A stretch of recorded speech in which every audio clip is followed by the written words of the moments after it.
Bab 1031 Pangeran Hongdali. Ketika penjaga itu pergi, Nyonya Tua memandangi para wanita yang berdiri dengan hormat di antara rombongan Hongdali dan mengamati mereka. Lalu, ia berkata perlahan, "Sayang, ini wanita-wanitamu." Ia memainkan batu-batu di tangannya, nadanya terdengar geli.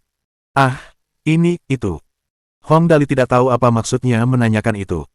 Tapi, ia tahu ia harus segera melindungi mereka kalau mereka kena amukan nenek buyutnya. Itu, ya. Kira-kira begitu. Situasinya mirip dengan seorang nenek mertua yang mengamati cucu-cucu menantunya, yang usianya beberapa generasi lebih tua. Tang Muxin dan yang lainnya agak gugup. Tanpa diduga, Nyonya Tua merasa Hongdali menyenangkan mata, dan begitu memanjakannya tanpa logika. Para bangsawan tinggi tidak menakuti kalian semua sebelum kami tiba. Kalian semua justru memilih untuk tetap bersama kekasihku. Ini sulit didapat. Bagus, bagus. Lalu, ia melambaikan tangannya. Sayang, terimalah semua wanita ini. Bagaimanapun juga, kita adalah keluarga kerajaan Senglong. Pangeran mana yang tidak punya lusinan istri? Standar wanita-wanita ini tampaknya sangat tinggi.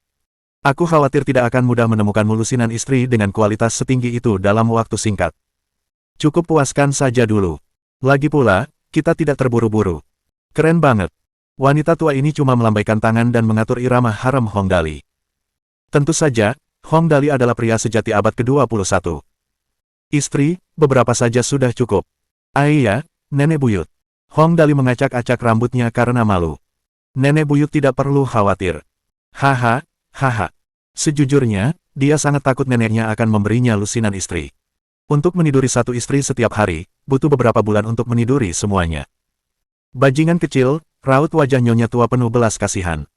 Bagaimana mungkin kita tidak meneruskan nama keluarga dengan banyak anak? Sampai di sini, air matanya kembali menggenang. Ya, itu salahku saat itu. Kalau saja aku tidak begitu tidak sabar dengan Juner, dia tidak akan pergi diam-diam. Siapa sangka itu akan menjadi perpisahan selamanya. Semua orang sangat terpengaruh. Coba pikirkan, apa jadinya jika seorang ibu meninggalkan anaknya karena perselisihan dan tak pernah bertemu lagi dengan mereka? Apalagi sebagai bagian dari keluarga kerajaan Senglong, dengan rentang hidup beberapa ratus tahun. Bagaimana mungkin seseorang bisa menahan rasa sakit selama itu? Nenek buyut, apakah Anda tidak punya anak lagi setelah itu? Hongdali penasaran. Kakek buyut dan nenek buyutnya seharusnya sudah berusia beberapa ratus tahun. Ketika kakek Hongjun meninggalkan rumah, mereka tidak berpikir untuk punya anak lagi, kan? Ia bertanya dengan rasa ingin tahu, apakah saya punya saudara kandung? Melihat ekspresi semua orang, Tuan Tua Hong berkata perlahan, biarkan aku mengatakannya. Ia memperkenalkan dirinya. Perkenalkan dulu. Saya Hong Xingyu, kepala keluarga Hong saat ini, keluarga kerajaan Senglong. Ia menunjuk Nyonya Tua. Ini istri sah saya, Hua Yueling. Nyonya Tua menyapa semua orang. Hong Xingyu, Hua Yueling. Nama-nama itu bagus. Sesuai dengan usia mereka saat ini, agak lucu juga. Tentu saja tidak ada seorang pun yang berani tertawa. Setelah mereka selesai memperkenalkan diri, keluarga kerajaan Senglong Hong Xingyu, memulai ceritanya. Itu terjadi 150 tahun yang lalu. Saya memiliki seorang anak dengan Yueling dan kami sangat gembira. Seluruh keluarga kerajaan Senglong, semua orang dari keluarga kerajaan, datang untuk memberi selamat kepada kami. Kami sungguh sangat bahagia. Ketika anak itu lahir, ia adalah seorang bayi laki-laki yang lucu. Kami menamai anak ini Hongjun, tidak ada arti khusus, kami hanya menyukai nama ini. Juner cerdas, imut, dan montok. Waktu seusia Dali, mereka mirip sekali. Semua orang akhirnya mengerti mengapa Hong Xingyu dan istrinya sangat menyukai Hongdali. Jika mengamati bocah nakal ini dengan saksama, dia memang mirip Hongjun yang terdokumentasi, dahi penuh, tulang pipi lebar, dan sangat disenangi. Aduh, jangan menatapku seperti itu. Memalukan. Hongdali menyeringai, tampak malu-malu padahal jelas semua perhatian tertuju padanya. Tentu saja, kali ini, saudara-saudaranya dari keluarga yang sama tidak lagi merasa iri atau cemburu. Nyonya Tua Hua Yueling yang galak sedang duduk di sana. Siapapun yang berani mengungkapkan sedikit saja ketidaksenangan terhadap Hongdali mungkin akan dipukuli sampai mati. Hong Xingyu menatap Hongdali dengan penuh kasih sayang dan melanjutkan, sayang sekali. Kemudian, Juner jatuh sakit saat menggunakan kemampuan garis keturunan eksklusif keluarga Hong, transmisi fase. Transmisi fase. Ketika semua orang mendengarnya, mereka langsung mengerti. Ketika Zerg pertama kali datang ke bumi, Hongdali telah menggunakan kemampuan garis keturunan ini untuk menyelamatkan Bai Hekou. Awalnya mereka tidak terlalu mempermasalahkannya. Hari ini, Ketika Hong Xingyu membunuh Dewa Reni buatan manusia dalam hitungan detik, mereka akhirnya menyadari betapa hebatnya kemampuan ini. Seseorang bisa berbuat sesuka hatinya, sepenuhnya tak terkalahkan. Jadi itu namanya transmisi fase, gumam Hong Dali. Aku cukup terkejut saat pertama kali bisa menggunakan kemampuan ini. Jadi, kemampuan ini hanya dimiliki oleh keluarga Hong. Hong Wei Guo dan yang lainnya panik. Mereka juga bagian dari keluarga Hong, keturunan Hong Jun, mereka bertanya-tanya apakah mereka memiliki kemampuan yang sama. Hehe, tidak semua orang bisa menggunakan transmisi fase. Hong Xingyu menggelengkan kepalanya. Singkatnya, kemampuan garis keturunan warisan keluarga Hong kita ini melompati satu generasi dan sepenuhnya acak. Kalau ada, ya sudah. Mustahil menguasainya sekeras apapun kita berlatih. Nah, saat dia mengatakan itu, yang lain ingin muntah darah. Hong Dali memang memiliki semua kelebihan dan hal-hal baik. Namun, jika dipikir dari sudut pandang lain, Hong Dali terkenal protektif. Selama ia memiliki kemampuan tersebut, semua orang yang mengikutinya akan mendapatkan manfaatnya. Mereka mungkin tidak diperlakukan sama seperti Hong Dali, tetapi mereka pasti akan dihormati di dunia. Berpikir ke arah itu, semua orang menjadi tenang, cukup menyenangkan menjadi orang kaya yang dihormati tanpa perlu khawatir apapun. Bajingan kecil kita, air mata Lan Ruoxi menggenang. Aku menyayanginya bukan tanpa alasan. Dia memang terlahir dengan penuh berkah. Hong Wei Guo menggenggam tangannya. Kau memberiku putra yang baik. Haha, kalian pasti orang tua Dali, kan? Dari cara mereka memandang Hong Dali saja, Hong Xingyu sudah bisa menebak identitas mereka. Ia mengangguk puas. Kalian telah memberikan anak kesayangan bagi keluarga Hong kami. Kalian telah berkontribusi besar bagi keluarga Hong kami. Hong Wei Guo buru-buru membungkuk. Tidak, tidak. Nyonya tua itu memperhatikan dan menghibur yang lain. Tentu saja, karena semua orang adalah anggota keluarga Hong kami, semua orang harus menghormati kalian di Shenglong Astral. Hal-hal seperti itu sudah ditakdirkan, tidak perlu merasa cemas. Dengan kata lain, selain membawa serta kesayangan kecil kita, Dali, aku akan mengatur agar setiap orang memiliki wilayah mereka sendiri. Aku pasti tidak akan memperlakukan kalian secara berbeda. Karena itu, ia menenangkan semua orang. Lagi pula, semua orang adalah keturunan keluarga kerajaan. Ia tidak akan memperlakukan mereka dengan buruk. Tetua Hong Tu mengangguk setuju. Terima kasih, kalau begitu. Dia juga sudah tua. Meskipun Hong Xingyu juga kakek buyutnya, sulit baginya untuk menyapanya seperti itu. Baiklah, aku lanjutkan. Hong Xingyu terdiam sejenak. Kali ini, nadanya agak tertekan. Penyakit itulah yang memisahkan kita dan Juner selamanya. Nyonya tua memainkan batu-batu di tangannya dan menundukkan kepalanya tanpa mengucapkan sepatah kata pun. Jelas, segala sesuatu yang berhubungan dengan Hong Jun adalah luka di hatinya. Setelah Juner menggunakan kemampuan garis keturunan, dia tiba-tiba berubah. Nada bicara tuan tua Hong serius. Tubuhnya jelas melemah. Awalnya, itu hanya penurunan kekuatan. Kemudian, perlahan-lahan, semua sumber daya yang kami habiskan untuknya selama masa kecilnya berbalik. Bisakah kau bayangkan? Dia muntah darah setiap hari. Kekuatannya turun dari tingkat sektor bintang menjadi setara orang biasa hanya dalam 2 tahun. Mendengar itu, semua orang benar-benar terkejut.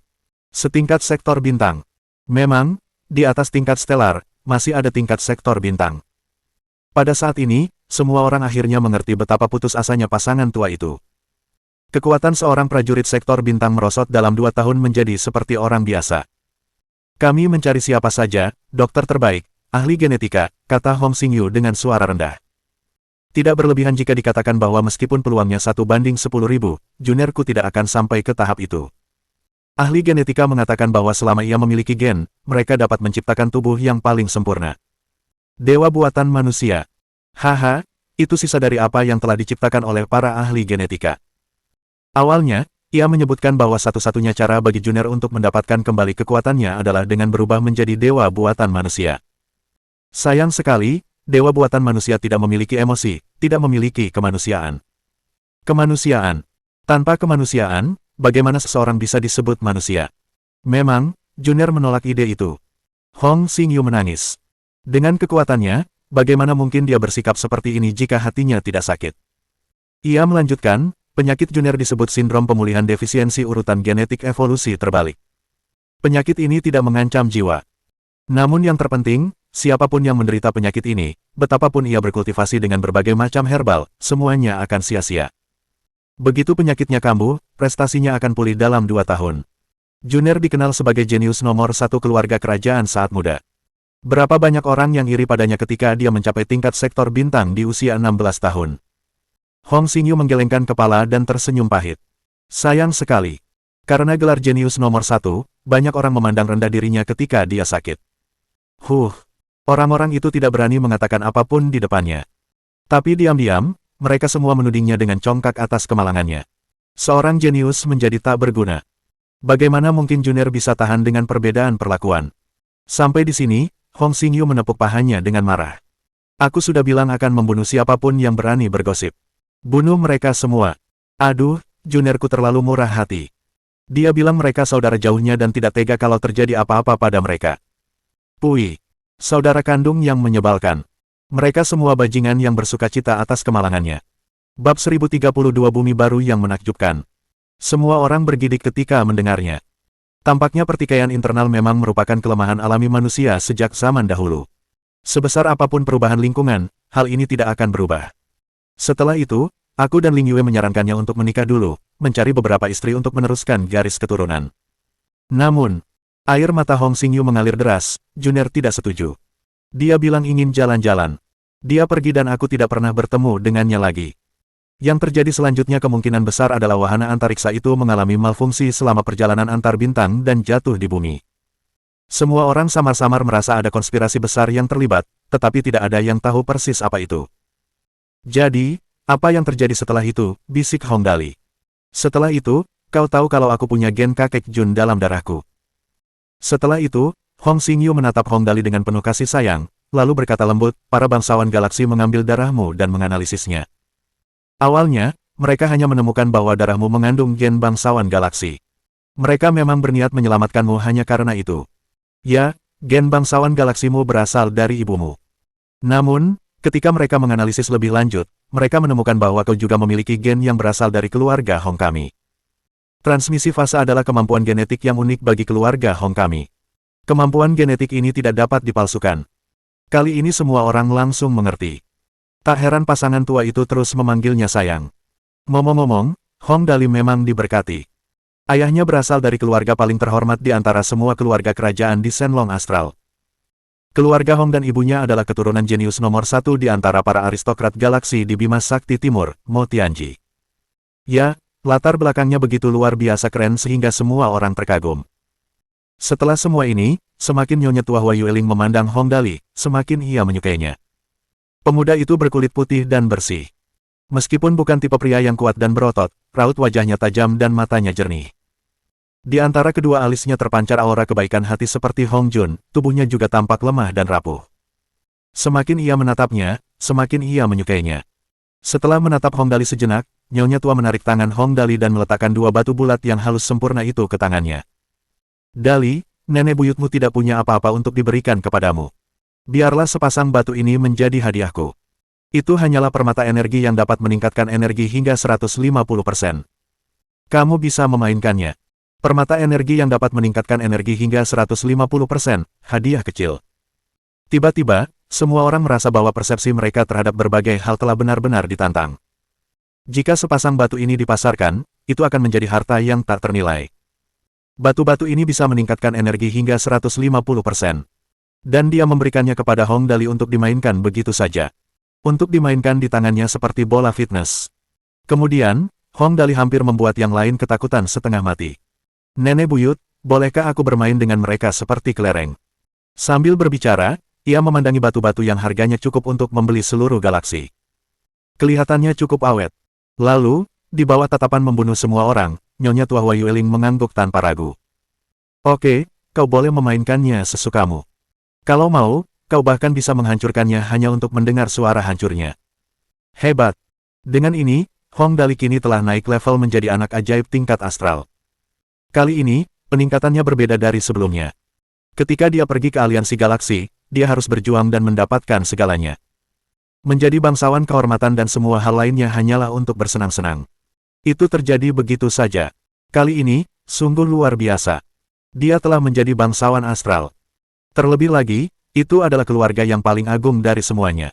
Dilihat dari ekspresi wajah pasangan tua itu, mereka memperlakukan Hong Dali seperti cucu mereka. Cucu sungguhan. Atau lebih tepatnya, cicit buyut. Meskipun ada perbedaan generasi, kedekatan keluarga tetap terasa. Terlebih lagi, Hong Dali bisa menggunakan transmisi fase dan sangat mirip Hong Jun. Sial, dia bahkan bisa mendominasi seluruh Shenlong astral di masa depan. Nenek buyut. Kali ini, Hong Dali menunjukkan kemampuannya untuk membuat orang lain senang. Ada sesuatu yang hebat di planet ini yang kubeli. Maukah kau dan kakek buyutku melihatnya? Sesuatu yang hebat. Hal hebat apa yang bisa ada di tempat sekecil ini? Nyonya tua masih agak skeptis dengan lingkungan di sini. Ia tidak bisa disalahkan. Lagi pula, ia adalah bangsawan astral Shenlong dan ia sebenarnya telah menyiapkan beberapa hadiah untuk orang-orang di sini. Bagaimanapun, mereka sangat kaya. Kekayaan tingkat bintang. Akan memalukan jika mereka berhemat dalam memberikan hadiah ucapan selamat. Sebelum ia sempat melanjutkan, Hong Dali menarik mereka dan mulai berjalan keluar. Kakek buyut, nenek buyut, ayo pergi, ayo pergi. Kalian akan tahu apa itu setelah melihat. Ini benar-benar sesuatu yang hebat, hehe. Sayang kecil berencana memberiku hadiah. Nyonya tua berpikir sejenak, tetapi tak tega menentang keinginan Hong Dali. Jadi, ia mengikutinya keluar. Pak tua, ayo pergi. Ayo kita lihat. Bagaimanapun, sayang kecil berbakti. Kita lihat saja. Ya, baiklah. Tuan tua Hong Xingyu mengangguk. Tak penting apakah hadiah dari putra, cucu, atau anggota generasi muda itu berharga. Yang penting adalah niatnya. Sekalipun itu hanya batu atribut biasa, itu tetaplah sebuah tanda yang tulus. Ia hanya harus menerimanya. Maka, semua orang naik ke pesawat ruang angkasa. Dalam perjalanan ke sana, Hong Dali tidak berkata apa-apa. Ekspresi semua orang tampak aneh, yang membuat pasangan tua itu bingung. Bagaimana situasinya? Apa untungnya sampai mereka harus membawa pesawat antariksa ke sana? Untungnya, jaraknya tidak terlalu jauh dan mereka hanya butuh 10 menit untuk sampai. Begitu mereka turun, pasangan tua itu terkejut dan tak bisa berkata-kata. Batu permata kesehatan. Batu permata kesehatan yang luar biasa besar. Batu permata kesehatan senilai 1 gunung penuh. Gunung itu memancarkan fluoresensi hijau, yang merupakan fluoresensi kehidupan. Hanya dengan berdiri di dekat gunung, mereka dapat merasakan gelombang energi kehidupan. Tubuh mereka akan terasa seperti telah dibaptis oleh unsur-unsur kehidupan. Seseorang bahkan akan merasa puluhan tahun lebih muda. Ini. Bahkan Tuan Tua Hong, yang mengaku telah melihat sebagian besar alam semesta, pun terpesona. Tidak seorang pun pernah mendengar tentang batu permata kesehatan sebesar itu, apalagi melihatnya. Kakek, ini bagus, kan? Aku menemukannya dan menamainya Menara Kehidupan. Hong Dali menggosok hidungnya dan menyeringai. Kurasa kalian berdua sudah agak tua. Nanti, kalau kakek tidak keberatan dengan tempat terpencil ini, tinggallah di sini. Pasti sangat bermanfaat untuk kesehatan kakek. Hehe. Jelas pasangan tua itu sudah memasuki usia senja. Lagi pula, atribut kehidupan manusia sendirilah yang menghalangi perpanjangan umur mereka. Sehebat apapun manusia, bagaimanapun juga mereka bukanlah dewa. Namun, tinggal di dekat menara kehidupan ini pasti baik jika seseorang menginginkan umur panjang. Pasangan tua itu tahu betul apa yang dipikirkan Hong Dali. Nyonya tua memeluk Hong Dali dan menangis terseduh-seduh. Oh, sayang kecil kita. Lihat betapa berbaktinya dia. Kata-katamu membuatku hangat. Oke. Sambil berbicara, ia menyeka air matanya. Tak ada pilihan lain. Hong Jun sudah tiada. Karena tak mampu berkultivasi dan berlatih, umur alaminya hanya akan kurang dari 100 tahun. Untungnya, masih ada Hong Dali. Setidaknya dia punya keturunan. Meskipun istri-istri Hong Xingyu yang lain juga punya anak, dalam hal kedekatan, Hong Jun, yang dilahirkan oleh Hua Yueling, adalah yang paling dekat di hatinya. Si kecil ini. Mata Hong Xingyu dipenuhi cinta, tetapi ia menggelengkan kepalanya. Menara kehidupan yang begitu besar. Sungguh luar biasa. Sayangnya, sebagai bangsawan, kita hanya bisa tinggal di bintang Shenlong. Sebelum ia selesai berbicara, Nyonya tua Hua Yueling, yang emosinya lebih labil, menyela. Pak tua, apa otakmu tidak berfungsi? Ada menara kehidupan yang begitu besar di sini. Kita bisa memindahkan seluruh kota utama ke sini. Orang-orang tua di kampung halaman sangat iri dengan batu kehidupan kita. Kalau kita minta mereka pindah ke sini, menurutmu mereka akan keberatan? Begitu Hua Yueling mengatakan itu, mata Hong Xingyu berbinar. Ya, menara kehidupan sebesar ini sungguh harta yang tak ternilai harganya. Orang-orang tua itu pasti mau datang. Kalau mereka datang ke sini, keluarga kita bisa berkumpul. Hehe, di masa depan, planetmu akan menjadi tempat keluarga kerajaan astral Shenlong pensiun. Saat itu, aku akan lihat siapa di alam semesta yang berani melawanmu. Saat mereka berdua terus berdiskusi, semua orang dari New Earth yang datang terkejut. Di masa depan, bumi baru akan menjadi tempat keluarga kerajaan astral Shenglong pensiun. Astaga, bukankah itu luar biasa? Coba pikirkan, pilih pria atau wanita tua manapun di bumi baru, dan mereka akan menjadi bangsawan Shenglong. Siapa yang begitu bodohnya sampai menyerang bumi baru? Dengan ini, mereka akan memiliki dukungan, kekuatan ekonomi, dan militer, semuanya. Semua orang berpengaruh dan terkenal di dunia akan berbondong-bondong ke sini, bukan? Ayah, saudara misterius. Hong Weiguo diam-diam menepuk bahu Hong Tu dan pria misterius itu. Lampirkan tanah kita. Lampirkan semua yang kita kuasai. Lampirkan semuanya, bahkan aliansi bumi. Gabungkan semuanya. Hong Tu dan pria misterius itu langsung mengerti maksudnya. Mata Hong Tu bahkan berbinar-binar. Ya. Di masa depan, jika orang-orang dari keluarga kerajaan Shenlong datang ke sini, tanah di sini pasti akan bernilai emas. Permintaan akan melebihi pasokan. Pria misterius itu begitu gembira hingga rasanya ingin melompat. Di masa depan, kita, manusia bumi, akan menjadi orang-orang yang paling dekat dengan keluarga kerajaan. Hong Weiguo menyeringai. Dulu, kami adalah Kasim kesayangan raja. Bah, hati-hati bicaranya. Hong Tu mengangkat alisnya sambil tersenyum. Apapun yang terjadi, kita, manusia bumi baru, akan mampu menegakkan kepala kemanapun kita pergi di alam semesta ini. Oh, Dali diberkati. Ini dimainkan dengan baik. Aku baru saja memikirkan bagaimana kita bisa meminta lebih banyak keuntungan. Sekarang, sepertinya itu sama sekali tidak perlu. Dengan kata-kata orang tua ini, nilai tanah kita akan meningkat secara eksponensial. Hong Tu menggelengkan kepalanya sambil tersenyum pahit. Anak ini selalu berhasil mencapai yang terbaik dari segalanya secara tidak sengaja. Dia memang diberkati secara alami. Tidak ada cara untuk membandingkannya. Ekspresi Hong Weiguo dipenuhi rasa bangga. Itu pasti. Dia anakku. $1 juta galaksi untuk 1 meter persegi, $1 juta galaksi untuk 1 meter persegi. Pria misterius itu sedikit terpesona. Minimal $1 juta galaksi untuk 1 meter persegi dan tidak ada diskon. $1 juta galaksi untuk 1 meter persegi, satu gedung akan bernilai puluhan miliar, 10 gedung akan bernilai ratusan miliar, dan 100 gedung akan bernilai puluhan triliun. Dolar Shenglong, bisik Hong Weiguo dengan nada hati-hati, ini pasti lebih berharga daripada dolar Dimu. Keduanya mengangguk serempak. Ya. Dolar Shenlong pasti. Bab 1033 Shenlong Royal Family Divine Colleague. Hong Weiguo dan beberapa orang lainnya diam-diam mendiskusikan rencana real estate untuk bumi baru di masa depan. Tuan Tua Hong mulai mengatur segalanya untuk Hong Dali. Sayang, selesaikan urusanmu di sini dan kembalilah ke Shenlong Astral bersama kami. Ada banyak sumber daya di sana. Saat kau di sana, kami bisa melatihmu dengan lebih baik. Kalau tidak, di sini. Ia menggelengkan kepala. Sumber daya di sini terlalu langka. Kecuali menara kehidupan ini yang memang tak ternilai harganya, sumber daya lainnya terlalu sedikit. Iya. Kamu mau bawa aku ke Shenlong Astral untuk latihan. Latihannya apa? Ya. Kamu nggak mungkin minta aku latihan bela diri, kan? Itu, kakek buyut, Hong Dali menggelengkan kepalanya seperti mainan kerincing. Kurasa aku sudah baikan sekarang. Kau tidak mungkin memintaku berlatih dengan seseorang, kan? Konstitusiku, tidak cocok. Hidup dewa buatan manusia. Jika dia tidak bertransformasi menjadi Star Knight dan menggunakan gear kedua, yang menyebabkan atribut kesehatannya turun menjadi 60 poin, dia mungkin terpaksa berlatih bela diri. Sebenarnya, kalau cuma latihan biasa, nggak apa-apa. Kuncinya, poin atributnya cuma 100. Nggak ada gunanya, gimana pun dia latihan. Haha. Sayang, kondisi fisikmu mirip dengan Jun Er. Tentu saja aku tidak akan mengirimmu berlatih. Hong Xingyu tampak tidak keberatan. Bagaimanapun, meskipun kamu tidak berlatih, kamu tetap harus bersekolah. Sebagai anak kandung keluarga kerajaan Shenlong, kamu harus masuk ke Akademi Ilahi Keluarga Kerajaan Shenlong. Nah, ketika kamu diterima, dengan statusmu saat ini, kamu tinggal mengikuti prosedurnya dan lulus. Shenlong Royal Family Divine Colleague. Wah, aku sudah melewati lingkaran yang begitu besar dan sekarang aku benar-benar harus kembali ke sekolah. Kakek buyut. Hong Dali membelalakkan matanya ketakutan. Kau serius?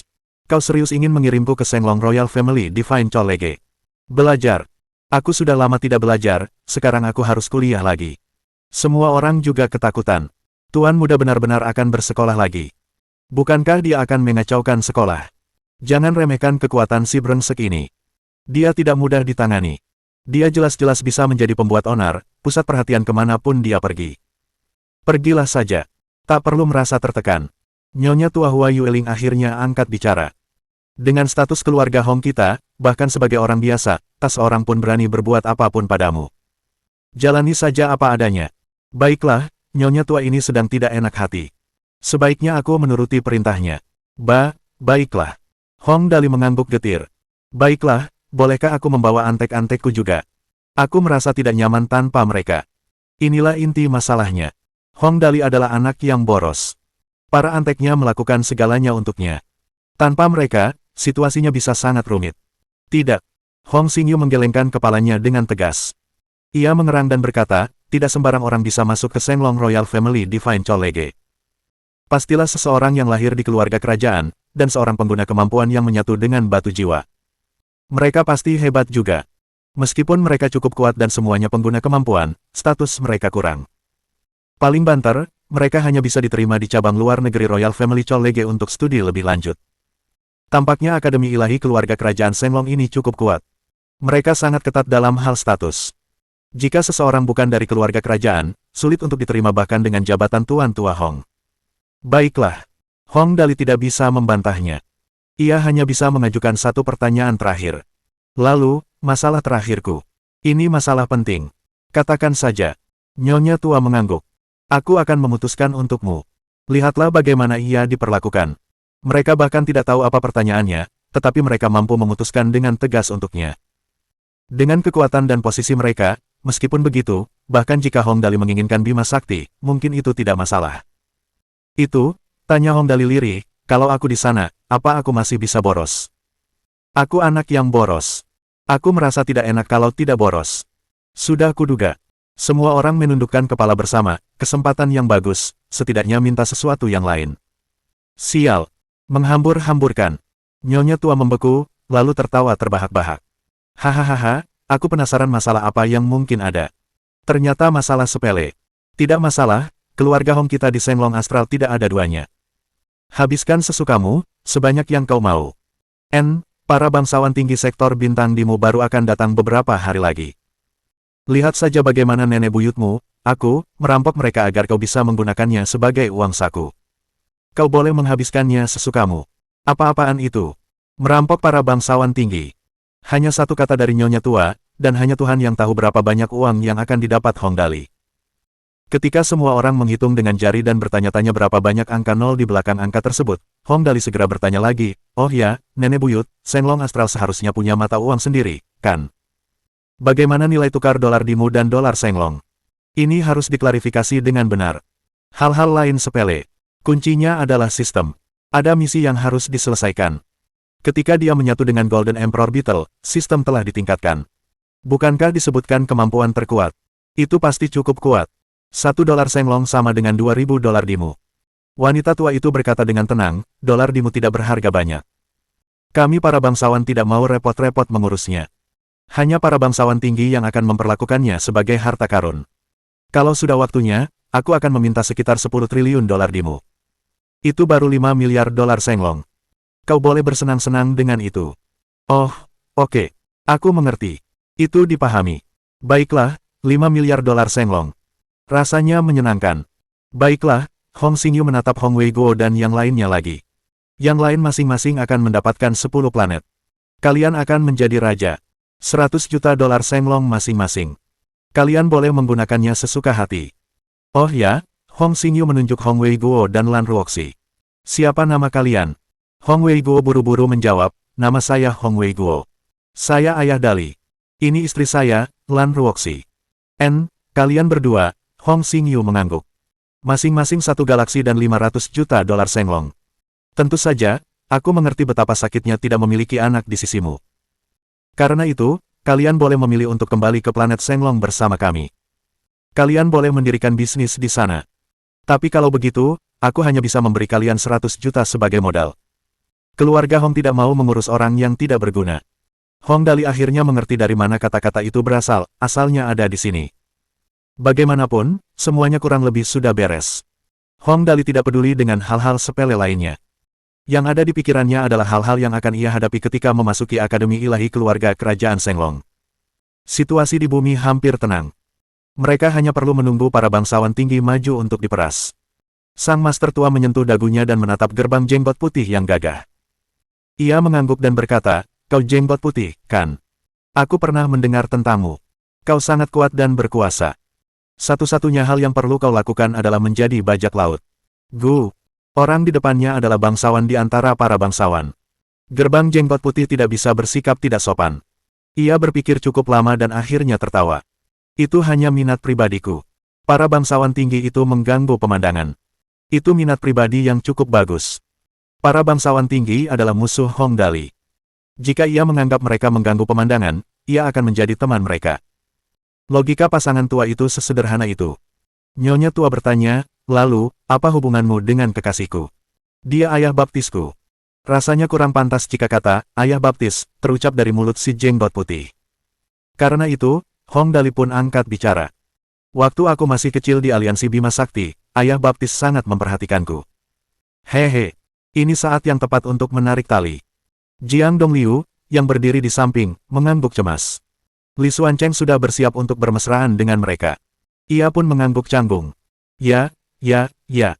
Kami tidak ragu meminta Get mengurus Dali saat itu. Hehe. Semua orang cemberut mendengarnya, bukan urusan mereka apakah Get mengurus Hong Dali atau tidak. Siapa mereka yang berani ikut campur? Namun, meskipun Li Xuancheng agak menyebalkan, ia tidak berlebihan. Sesuai dengan semangat Tuan Muda, karena Hong Dali tidak mengatakan apa-apa, yang lain pun ikut diam. Ayah baptis kekasihku, lumayan. Nyonya tua mengangguk. Kalau begitu, berhentilah menjadi bajak laut. Ikuti kami kembali ke Bintang Senglong. Jadilah komandan pengawal ayahku. Kami akan melatihmu dengan baik saat kami di sana. Seharusnya tidak masalah. Gu, oke. Si jenggot putih mengangguk. Ia dianggap berhasil diampuni. Itu wajar. Si jenggot putih bukan orang bodoh. Dia adalah Raja Bajak Laut Antar Bintang di sektor Bintang Dimu. Masa depannya tidak diketahui di hadapan para bangsawan Senglong ini. Jika dia tidak setuju, akan sulit diprediksi konsekuensinya, yang penting, tidak ada salahnya setuju. Sayang, Nyonya tua menggendong Hong Dali dan berseri-seri gembira. Kudengar kau telah menyatu dengan kumbang Kaisar Emas. Keberuntunganmu cukup bagus. Kumbang Kaisar Emas sangat kuat. Ketika ia dewasa, kekuatannya akan luar biasa. Biarkan ia menunggu di pesawat ruang angkasa kita dulu. Setelah kita menyelesaikan semuanya di sini, ia bisa kembali bersama kita ke Bintang Senglong. Orang biasa tidak akan mampu membawanya. Hanya keluarga kerajaan yang memiliki sumber daya yang cukup untuk melakukannya. Seekor kumbang Kaisar Emas dewasa pernah menyebabkan kerusakan tak terbayangkan pada sektor Bintang Teron. Namun, bagi keluarga kerajaan Senglong, meskipun berbahaya, ia tidak sepenting kekasih mereka. Apapun yang terjadi, keluarga kerajaan akan memiliki kekuatan yang cukup untuk menghancurkannya. Karena itu, mereka tidak terlalu takut padanya. Selain hubungannya dengan Hong Dali, kumbang Kaisar Emas mirip dengan hewan peliharaan. Selama Hong Dali bahagia, mereka mampu menangani sebagian besar hal yang menghadang mereka. Bab 1034 mereka tak tertandingi. Setuju, tidak masalah. Hong Dali tidak peduli. Kumbang Kaisar Emas sangat patuh. Ia memiliki sistem di dalam tubuhnya dan tidak takut sistem itu akan memberontak. Jadi, ia mengangguk setuju. Hehe, di masa depan, ia pasti bisa merawat kumbang Kaisar Emas dengan baik. Kalau tidak, ia akan merasa tidak enak jika kumbang itu menggerogoti batu sepanjang hari. Karena kau telah menyatu dengan kumbang Kaisar Emas, di masa depan, kau akan menjadi Raja Zerg. Tuan tua Hong Xingyu menyentuh dagunya. Zerg adalah pasukan tempur yang kuat. Dulu, tidak ada cara untuk mengendalikan mereka, tetapi sekarang berbeda. Karena Zerg terhubung denganmu, aku akan meminta orang-orang menyiapkan peralatan dan sumber daya begitu kita kembali. Kita harus meneliti mereka secara menyeluruh dan mencoba mengembangkan mereka lebih lanjut. Materi genetik Zerg sangat istimewa. Jika kita mempelajarinya secara mendalam, kita mungkin dapat mengembangkan sesuatu yang luar biasa. Dengan begitu, ketika lubang hitam gamma itu. Ketika Tuan Tua mengatakan ini, Nyonya Tua langsung menyela dan memarahinya. Pak Tua, tidak perlu menceritakan semuanya kepada semua orang. Apa hubungannya itu dengan kekasih kecil kita? Apapun yang terjadi, keluarga kerajaan akan mengurusnya. Dia hanya perlu bermain tanpa khawatir. Ya. Nyonya tua benar. Hong Xingyu mengangguk penuh semangat. Meskipun pasangan tua itu tampak selalu bertengkar, hubungan mereka sungguh patut dikagumi. Lagi pula, dalam hidup seseorang, hal paling romantis yang bisa terjadi adalah bisa berpegangan tangan dengan orang yang dicintai dan menua bersama. Baiklah, Nyonya tua Hua Yueling memandang langit dan berkata, sudah mulai malam. Semua orang harus kembali beristirahat lebih awal. Aku dan orang tua itu akan tinggal di menara kehidupan selama beberapa hari ke depan. Temui kami di sini jika perlu. Karena ia sudah mengatakannya, tak seorang pun berani membantah. Semua orang pulang untuk berkemas, hanya dengan satu kata dari pasangan tua itu, mereka menjadi penguasa planet. Sesampainya di sana, mereka akan diperlakukan bak raja. Sungguh membahagiakan bisa pergi dan menduduki jabatan mereka. Tentu saja mereka cemas. Kakek buyut, nenek buyut. Hong Dali menyeringai dan menolak bergerak. Aku dan orang tuaku akan menemanimu. Kita bisa mengobrol, hehe. Lagi pula, aku tidak ada kerjaan. Aku hanya akan bermalas-malasan. Jadi, pada pukul 8 malam, di kaki menara kehidupan ini, di sebuah bangunan sementara, teriakan dari Hong Dali dapat terdengar dari waktu ke waktu. Kakek buyut, tengah.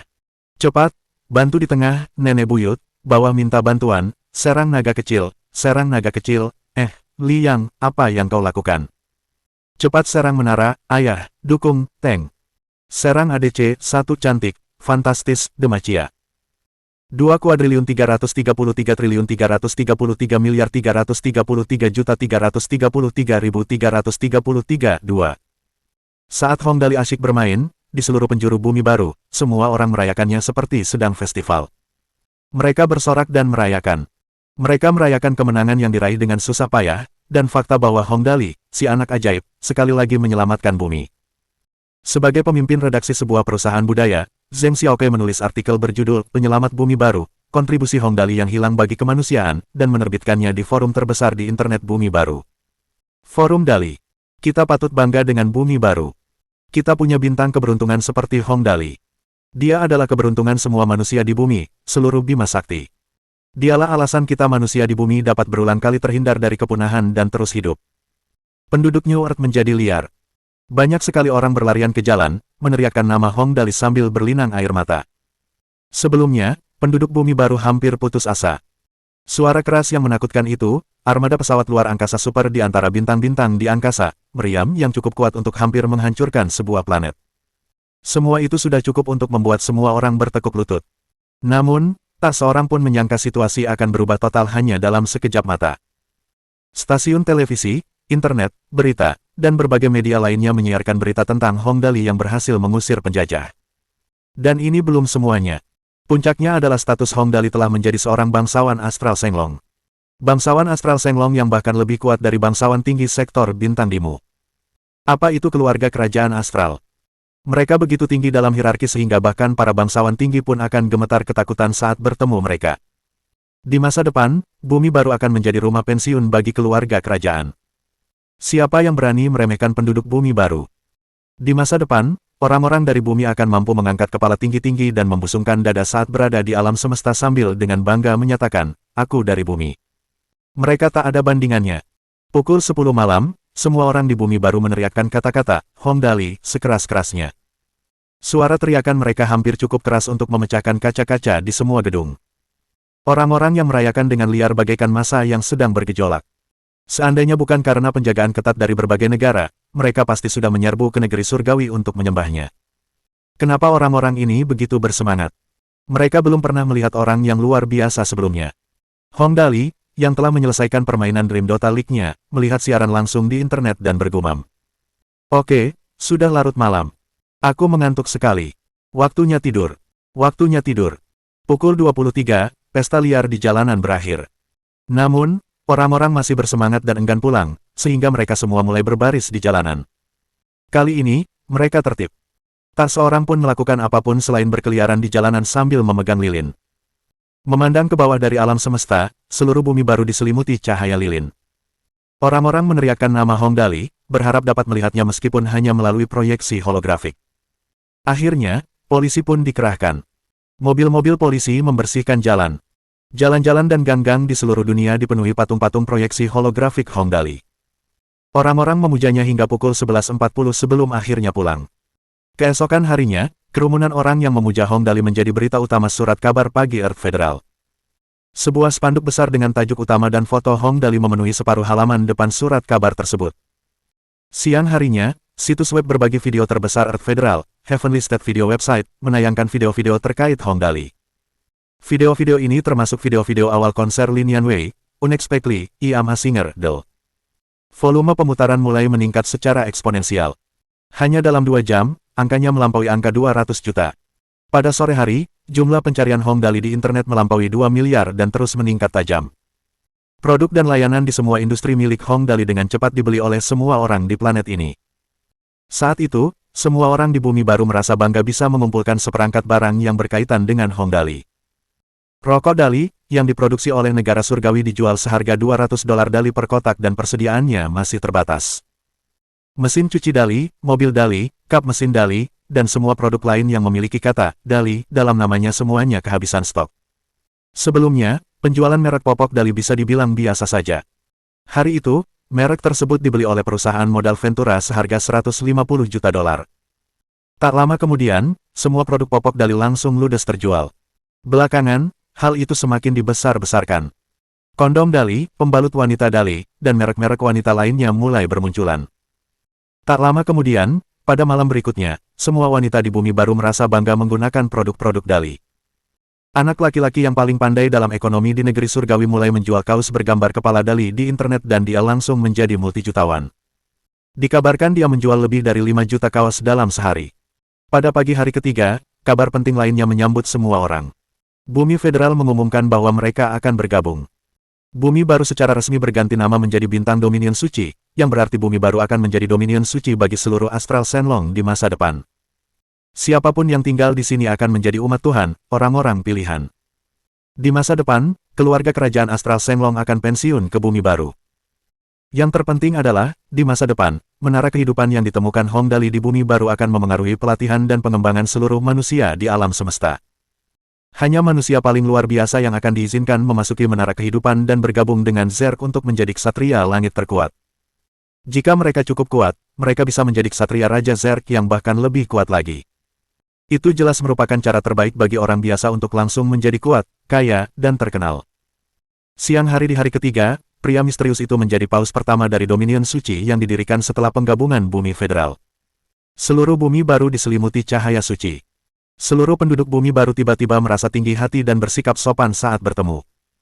Lagi pula, status mereka telah meningkat dan mereka seharusnya tidak berperilaku seperti penjahat lagi. Pada sore hari ketiga, setelah paus wilayah suci dilantik, hal pertama yang beliau lakukan adalah mengumumkan pendirian patung Hong Dali setinggi 1000 meter di wilayah suci. Saat itu, patung tersebut sedang dirancang oleh seorang desainer patung profesional. Semua orang di dunia dapat datang untuk beribadah setelah patung tersebut selesai dibangun. Begitu berita itu tersiar, sorak-sorai bergema di seluruh bumi baru. Penjualan surat kabar dan majalah besar meningkat lebih dari 5 kali lipat hari itu. Bersamaan dengan itu, pembentukan para tetua wilayah suci diumumkan. Selain pria misterius yang merupakan paus, para tetua terdiri dari perwakilan federal bumi. Berdasarkan hubungan dekat mereka dengan Hong Wei Guo, Liu Yui dan Taimu menjadi tetua ke-8 dan ke-9. Selain itu, Sekte Dali Divine mulai berkembang pesat. Jumlah anggotanya melampaui 2 miliar hanya dalam 2 jam.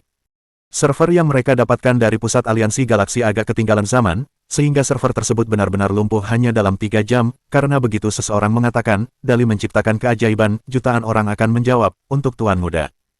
Dan jika ada yang berani mengucapkan sepatah kata pun yang menentang Hong Dali, mereka pasti akan didoxing.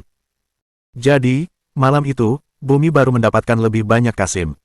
Di tengah segalanya, Hong Dali berbaring dengan nyaman di paha Lin Yanwei. Ia tidur begitu nyenyak hingga meneteskan air liur. Sambil tidur, ia bergumam tak henti-hentinya, aduh, pangkuan Kak Yanwei masih yang paling nyaman. Lalu ia meregangkan badan dan melanjutkan tidurnya. Baunya harum sekali, nyaman sekali. Bab 1035 Apakah kamu bodoh?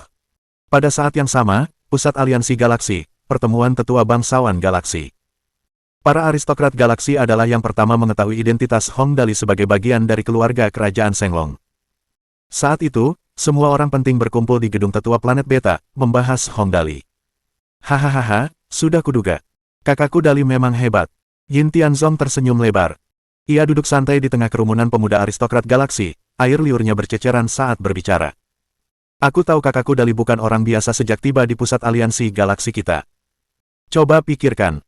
Jika dia manusia biasa, beranikah dia melawan kita, para aristokrat galaksi, sejak pertama kali bertemu? Apa yang terjadi sekarang? Lihat dia. Ksatria bintang. Keluarga kerajaan Shenlong. Dia hebat. Keren sekali. Benar sekali. Tak ada orang lain di seluruh sektor bintang seperti dia. Jenius nomor satu pertama dari galaksi aristokrats, Li Tianxing, berdiri dengan rendah hati di samping Yin Tianzong dan tersenyum. Aduh, aku tidak tahu identitas kakak Dali saat itu. Lihat saja semua kesalahpahaman yang terjadi. Kakak Tianzong, hubunganmu dengan kakak Dali baik-baik saja. Bisakah kau membantuku menyampaikan beberapa hal yang baik? Tolong, kakak Tianzong. Kisah Li Tianxing memang cukup tragis. Ingat waktu pertama kali dia muncul. Dia keren banget. Bangsawan galaksi.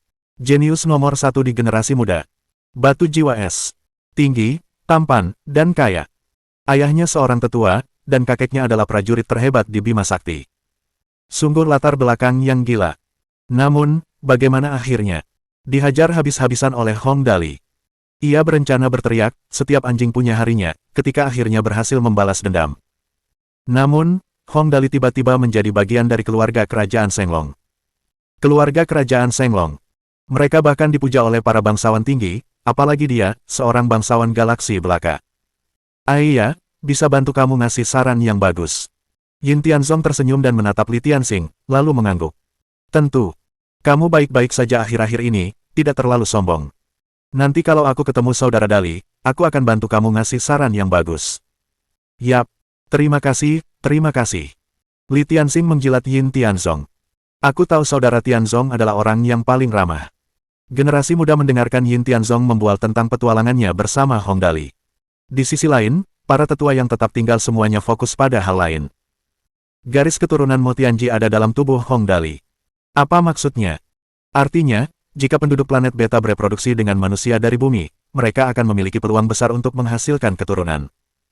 Itu pada dasarnya akan memecahkan masalah terberat bagi penduduk planet Beta, kelangsungan hidup dan keberlangsungan spesies mereka. Masalah sepenting ini setara dengan berita bahwa Hong Dali adalah bagian dari keluarga kerajaan Shenglong. Lagi pula, Hong Dali, sebagai bagian dari keluarga kerajaan Shenglong, tidak ada hubungannya dengan bangsawan galaksi. Tentu saja ada manfaatnya. Namun, jika bangsawan galaksi bahkan tidak dapat bertahan hidup beberapa abad lagi, apa gunanya sumber daya sebanyak itu? Namun, semuanya berbeda sekarang. Jika penduduk planet Beta benar-benar bisa bereproduksi dengan manusia bumi, apalagi yang mereka takutkan? Saya sarankan, tetua-tua memandang tetua lain di sekitarnya dan berkata pelan, kita kirim beberapa perwakilan ke bumi baru sekarang. Kita akan memberikan apapun yang mereka butuhkan, dengan satu syarat. Izinkan pernikahan antara bangsawan galaksi dan manusia bumi baru. Semua tetua mengangguk serempak. Setuju, setuju, setuju, setuju. Tentu saja, bagi aliansi bumi baru dan Bima Sakti, kenaikan Hong Dali berarti semua orang juga akan menikmati beberapa keuntungan. Itu patut dirayakan. Namun, bagi para bangsawan tinggi, ini adalah tragedi besar. Di luar angkasa, sebuah wahana antariksa berukuran sedang melaju menuju bumi baru dengan kecepatan tinggi. Cepat, cepat. Di dalam pesawat ruang angkasa, seorang pria yang jelas-jelas tampak seperti pemimpinnya berkeringat deras. Ia berteriak sekeras-kerasnya, maju cepat. Maju cepat. Markas kita akan hancur kalau kita terlambat semenit saja. Ini bukan lelucon. Ini bukan lelucon. Ah. Tidak ada cara baginya untuk tidak panik. Baru kemarin, dia menerima laporan dari agen tertinggi parlemen tingkat bawah, si rambut perak. Laporan itu mengatakan bahwa Hong Dali yang mereka coba tangkap adalah anggota keluarga kerajaan Shenglong. Berani-beraninya mereka menyerang keluarga kerajaan Shenglong. Dalam waktu 1 jam setelah ia menerima berita tersebut, markas besar bangsawan tinggi sektor bintang Dimu dikelilingi oleh 4 pesawat ruang angkasa tingkat sektor bintang. Kapal induk setingkat sektor bintang hampir semuanya berbentuk lingkaran. Diameter badannya sekitar 5.000 km, seluruhnya dilapisi material hitam metalik. Terdapat berbagai jenis meriam di dalamnya. Mengenai seperti apa bentuk bagian dalamnya, ia tidak terlalu yakin. Tentu saja, semua itu tak penting. Yang terpenting adalah benda-benda ini bisa menghancurkan bintang hanya dengan satu ledakan meriam. Kapal induk antariksa sekelas bintang sama rapuhnya dengan bayi yang baru lahir di hadapan mereka. Terutama ketika dia tahu bahwa orang-orang yang membuat mereka marah adalah keluarga kerajaan paling dalam keluarga kerajaan Shenglong. Malon, persetan dengan leluhurmu, teriak ketua parlemen tingkat tinggi. Dasar sampah tak berguna. Sampah. Kau buat kami dalam masalah besar. Mati Anceng, kau juga. Aku akan membunuhmu. Membunuhmu. Pantas saja dia begitu marah. Masalah yang ditimbulkan Malon memang terlalu besar. Dia tewas dan merenggut nyawa 3 agen utama. 4. Jika serigala merah dihitung. Lebih dari 70 pesawat ruang angkasa tingkat bintang Orde kelima, dan 1 senjata tempur pamungkas, Dewa Reni buatan manusia. Dan mereka masih harus menuju bumi baru untuk menegosiasikan kompensasi. Ini akan membuat siapapun menjadi gila. Namun, ia tak bisa berbuat apa-apa. Inilah satu-satunya hasil yang mungkin terjadi ketika mereka membuat keluarga kerajaan Shenglong marah.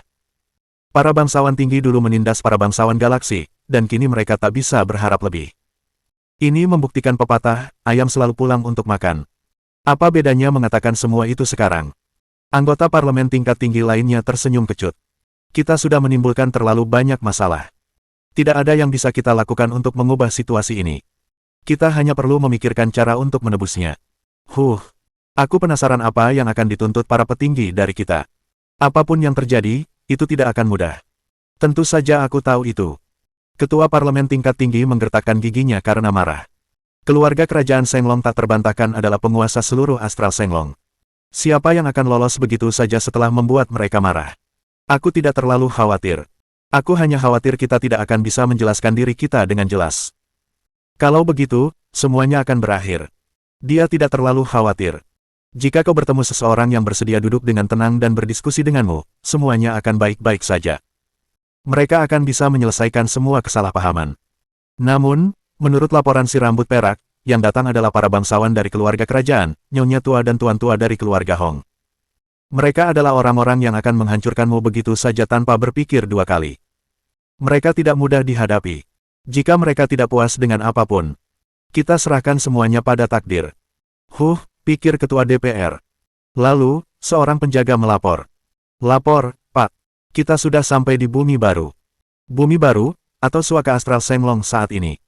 Master tua Hong Xingyu perlahan-lahan berlatih serangkaian jurus tinju yang diwariskan dari leluhur keluarga Hong.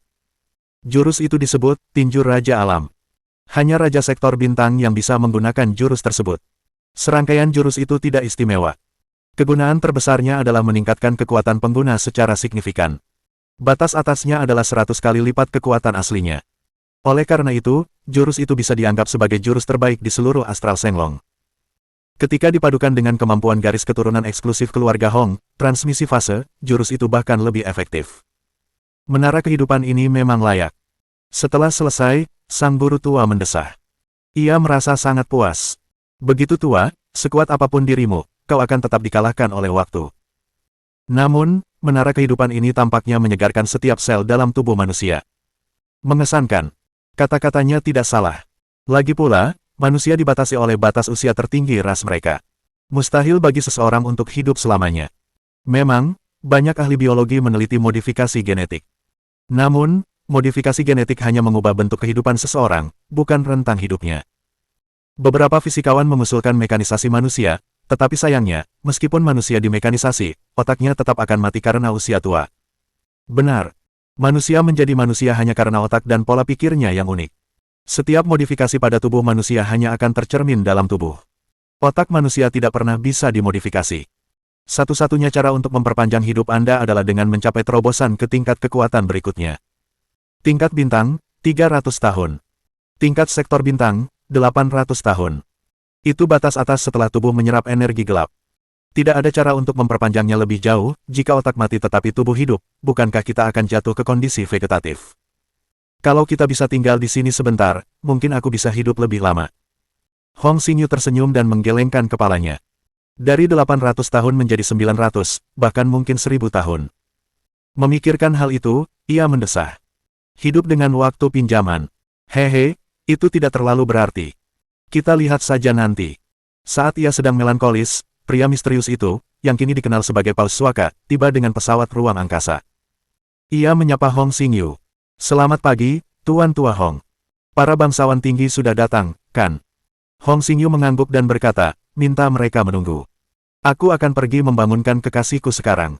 Pria misterius itu berkata dengan sopan, baik, Tuan Tua. Sambil berkata begitu, ia berpikir, Hong Dali ini. Dia benar-benar hebat.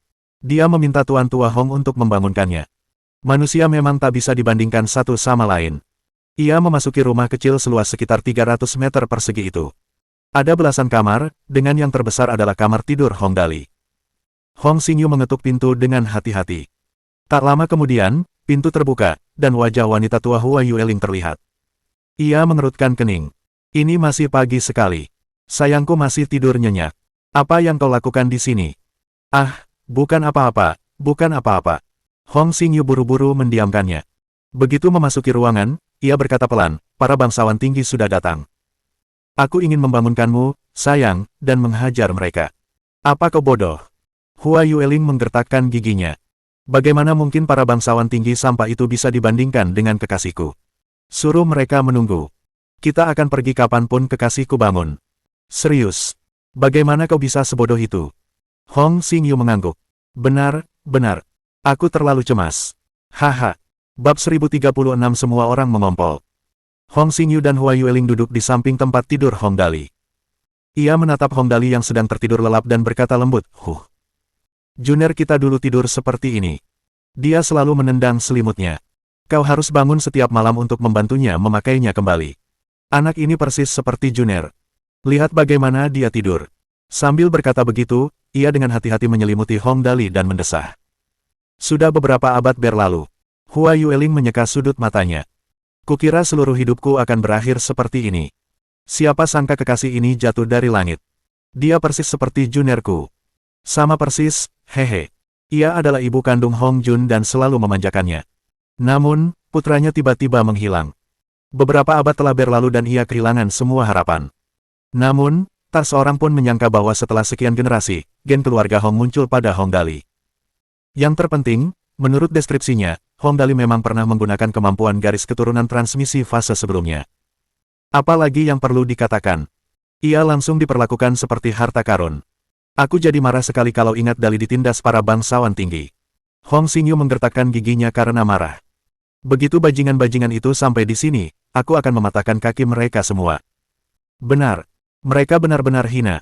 Saat marah, Hua Yueling bahkan lebih kejam daripada Hong Xingyu. Jangan bicara lagi nanti. Lihat aku. Saat keduanya berdiskusi dengan tenang, Hong Dali tiba-tiba mengatakan sesuatu dalam tidurnya dan berbalik. Aduh, kita mengganggu kekasihku. Hua Yueling terkejut dan menyeret Hong Xingyu keluar ruangan. Kita bicara di luar saja, kita bicara di luar saja. Tak ada gunanya mengganggu tidur siang kekasihku hanya demi beberapa bangsawan tinggi. Benar. Hong Xingyu mengikutinya keluar. Aku akan suruh semua bajingan itu berlutut berjajar. Setelah Dali bangun, kita akan pergi ke sana perlahan-lahan. Ah, tidur siang yang nyenyak. Hahaha, rasanya enak. Setelah akhirnya bangun, Hong Dali merasa sangat puas dan meregangkan badannya dengan malas. Ini adalah tidur terbaiknya setelah sekian lama. Lagi pula, nenek buyut dan kakek buyutnya ada di sana untuk melindunginya, jadi dia tidak takut apapun. Yang terpenting, menara kehidupan ada di sini. Ini pada dasarnya adalah lingkungan terbaik di seluruh astral Shenglong. Tentu saja, kualitas tidurnya membaik. Karena itu, Hong Dali tertidur lelap hingga larut pagi. Akhirnya ia merasa seperti anak yang hilang lagi. Antek-antek. Meskipun Hong Dali masih terlihat sangat mengantuk, ia langsung berteriak begitu bangun. Bersiaplah, ayo kita keluar dan buang-buang waktu. Wahahaha. Akhirnya, tak satu pun antek masuk, melainkan nenek buyut dan kakek buyutnya. Ayo, sayang kita sudah bangun. Tidurmu nyenyak, ya. Ya, hebat sekali. Hong Dali tersenyum. Nenek buyut, kita mau main kemana hari ini? Aku mau main. Aku benar-benar orang kaya baru paling mengesankan di seluruh Shenglong Astral sekarang. Kalau aku tidak menghamburkannya sekarang, kapan lagi aku bisa pergi? Habiskan. Habiskan dengan percaya diri. Hari ini, ada sesuatu yang bagus. Hua Yueling tersenyum dan berkata, bajingan-bajingan bangsawan tinggi itu ada di sini. Ayo kita peras mereka dulu dan bantu kamu melampiaskan amarahmu. Para bangsawan tinggi sudah datang. Cepat sekali. Hong Dali sangat gembira. Hehe, aku akan bersikap benar dan percaya diri saat memeras kalian kali ini, para bangsawan tinggi. Kalian telah memojokkan kami dalam situasi yang begitu sulit sebelumnya. Aku pasti akan membalas kalian kali ini. Haha, ini bagus. Ini bagus. Hong Dali mengangguk, menunjukkan kepuasannya. Ayo pergi, hehe. Para bangsawan tinggi itu memang sangat menyebalkan. Ayo pergi.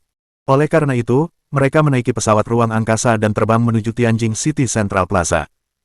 Kecepatan pesawat ruang angkasa dari keluarga kerajaan Shenglong sangat mengesankan. Setelah 10 menit, mereka tiba di plaza pusat kota Tianjing. Ketika mereka melihat ke bawah, hanya 20 orang yang terlihat berdiri di alun-alun yang luas itu. Warga biasa semuanya dipagari di luar, untuk menghindari kerumunan massa.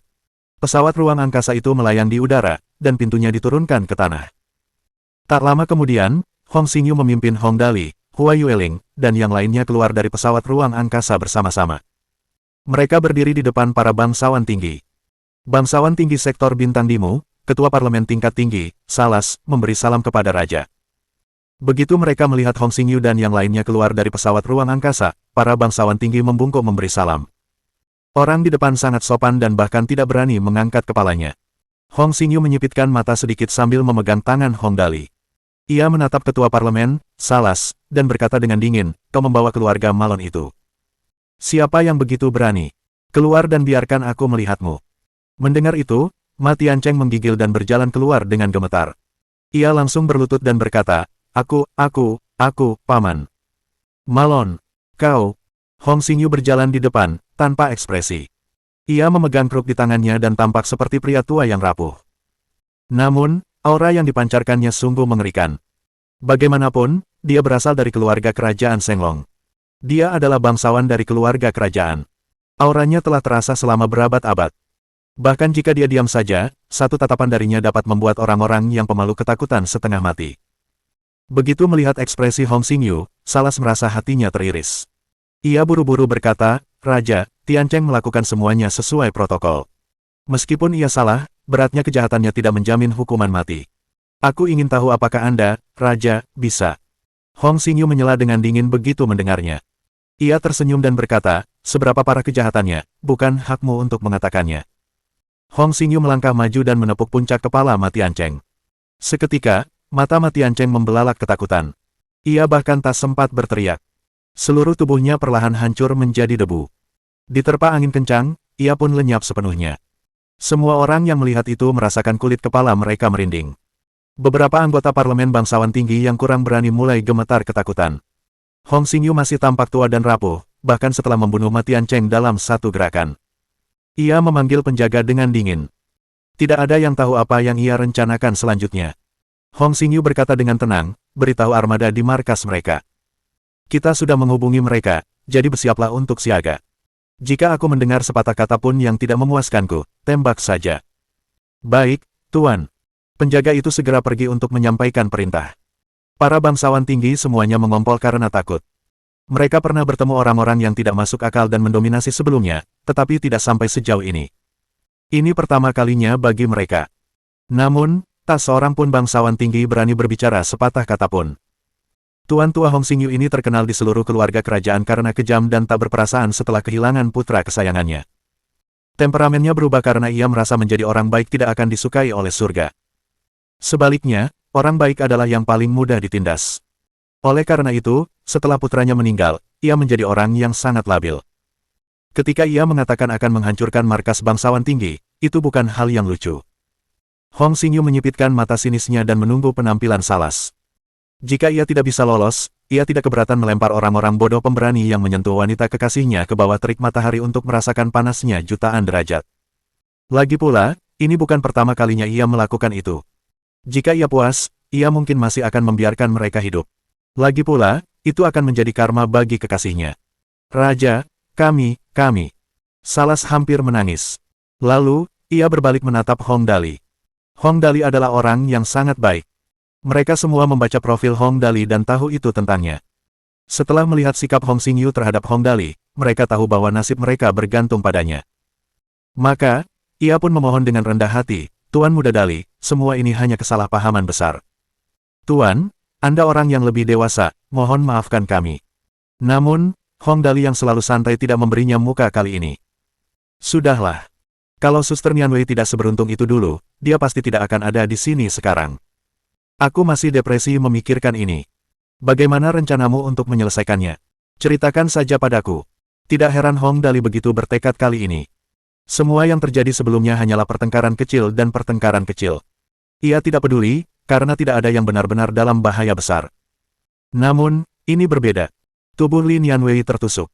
Jika reaksinya tidak cukup cepat untuk menghindari tusukan di organ vitalnya, ia pasti sudah mati.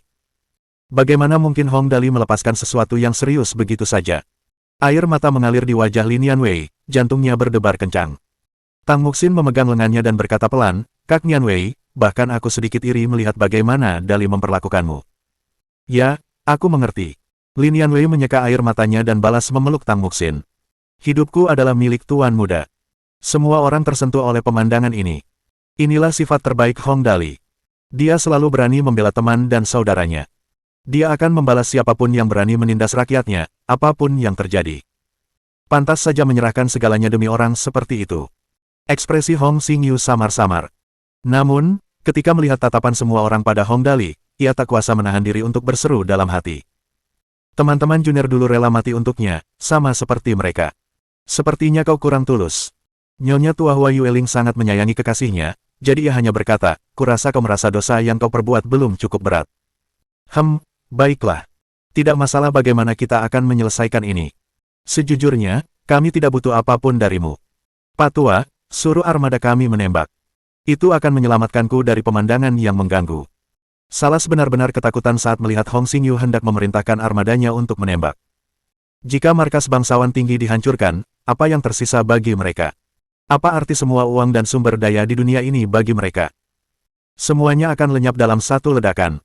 Ia berteriak sekuat tenaga, bayar. Kami yang bayar. Bab 1037 Perampokan Jalan Raya.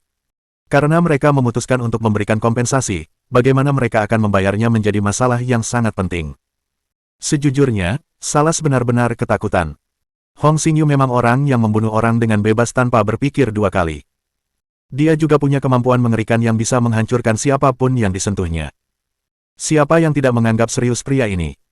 Tanpa diduga, Hong Xingyu tiba-tiba mengangkat tangannya tanpa peringatan dan meletakkannya di bahu seorang bangsawan tinggi. Bangsawan tinggi itu langsung memucat ketakutan, kakinya gemetar, dan keringat bercucuran di sekujur tubuhnya. Hong Xingyu berkata perlahan, cobalah berhenti bicara omong kosong. Kalau aku dengar omong kosong, aku akan bunuh satu orang. Aku tidak suka penampilannya, jadi aku akan mulai dari dia. Pria misterius itu dan Jiang Dongliu dianggap sebagai tokoh besar yang telah melewati banyak hal dalam hidup, tetapi bahkan mereka pun tercengang. Mereka memandang Hong Xingyu dengan jauh lebih hormat. Dilihat dari penampilannya, senyum anggota keluarga kerajaan Shenglong ini mungkin hanya ditujukan kepada Hong Dali. Aku akan bicara. Aku akan bicara. Salas buru-buru membuka mulutnya. Kita akan membayar $1 triliun dimu. Tak disangka, tepat saat ia berkata demikian, terdengar jeritan memilukan. Mata bangsawan tinggi hampir terbelalak. Tubuhnya perlahan hancur berkeping-keping, lalu menjadi debu. Semua orang merasa bulu kuduk mereka berdiri. Jelas, Hong Xingyu sangat tidak puas dengan apa yang baru saja dikatakan Salas. Hong Xingyu berjalan di depan bangsawan tinggi berikutnya. Nyonya tua Hua Yueling mengingatkan dengan nada mencemooh. Apa kau mencoba menenangkan pengemis dengan uang itu? Aku akan menjadi orang baik hari ini dan mengingatkanmu. Uang ini disisihkan untuk dihambur-hamburkan oleh kekasihku. Lakukan sesukamu. Semua orang pingsan. Ini mungkin pertama kalinya seseorang meminta uang dengan begitu benar, begitu keterlaluan, dan begitu ganas, tanpa pihak lain berani menolak. 500 triliun. 500 triliun dolar dimu, teriak Salas sekeras-kerasnya. Uang ini akan menjadi penghormatan kami kepada Tuan Muda Dali, pintanya. Tuan Muda Dali, tolong katakan sesuatu untuk kami. Tolong katakan sesuatu untuk kami. Oh, angka itu lumayan. Oh ya, Kak Xiaoyi. Hong Dali bertanya pada Ling Xiaoyi. Berapa 500 triliun dalam dolar Shenglong? Bantu aku menghitungnya. Matematika Hong Dali pasti diajarkan oleh guru olahraganya. 250 miliar dolar Shenglong, Tuan Muda. Ling Xiaoyi dengan cepat menjawab. Kau memanggilku 250, catatan, 250 adalah bahasa gaul untuk idiot dalam bahasa Mandarin. Hong Dali mengamuk dan menendang Salas hingga jatuh. 300 miliar dolar Shenglong, buat jadi angka penuh. Jangan berani-beraninya kau mencoba menipuku 1 sen pun. Itu benar. Nyonya tua tersenyum. Beginilah seharusnya perampokan di jalan raya. Kalau ada alasan, mereka harus menggunakannya untuk menipu mereka. Kalau tidak, mereka juga harus menciptakan alasan untuk menipu mereka. Pria misterius itu, Hong Weiguo, dan yang lainnya menatap dengan bingung. Apa si brengsek Hong Dali ini benar-benar tidak tahu cara menghitung? Apalagi, Hong Dali tentu saja memanfaatkan kesempatan itu untuk terus menyombongkan diri. Aku tidak akan melakukannya kalau tidak ada cukup banyak hal bagus. Ada. Salas menyerah total. 500 plus 1,5 permata. Nyonya tua merasa cukup puas dengan hal itu. Itu dianggap barang yang layak. Permata dengan 15 poin atribut. Itu akan menjadi komoditas langka dimanapun mereka berada. Mungkin tidak bernilai 300 miliar dolar Shenglong, tetapi tetap saja barang yang layak. Yang terpenting adalah mereka sangat langka. Anda mungkin tidak akan menemukan satu pun di seluruh planet. Namun, Masalahnya adalah Hong Dali kekurangan segalanya kecuali batu. Ia masih memiliki setumpuk batu permata yang belum terpakai. Semuanya batu super langka dengan 17 atau 18 poin atribut. Tentu saja, ia tidak peduli dengan hal-hal itu. Karena itu, ia menggelengkan kepalanya dengan keras. Tidak, tidak. Aku punya banyak sampah itu. Tidak, tidak berharga. Sampah itu. Bahkan Hong Xingyu pun tercengang. Meskipun keluarga kerajaan Senglong punya banyak permata plus 20, yang ditawarkan tetap dianggap layak. Yang terpenting adalah permintaannya tinggi. Orang biasa bahkan tidak bisa mendapatkannya. Pada akhirnya, si manis ini bilang dia punya banyak. Tentu saja, mereka setuju dengan apapun yang dikatakan Hong Dali. Nyonya tua mendengus. Kau dengar itu? Sayangku tidak puas. Ganti saja. Ya, Nyonya. Tapi apa yang harus saya tukarkan? Sejujurnya, tidak ada yang dimiliki bangsawan tinggi yang bernilai bagi keluarga kerajaan Senglong. Bayangkan, untuk uang, mereka sudah menjanjikan 300 miliar dolar Senglong. Untuk barang, apa yang mungkin mereka inginkan? Pesawat ruang angkasa. Itu bukan barang yang bagus. Akhirnya, Hong Dali menyentuh dagunya dan berpikir sejenak sebelum berkata, lupakan saja. Kau mungkin tidak tahu seberapa banyak. Bagaimana kalau begini? Aku tidak akan terlalu jahat. Planet yang layak huni. Beri aku beberapa ratus saja. Kau pasti punya, kan?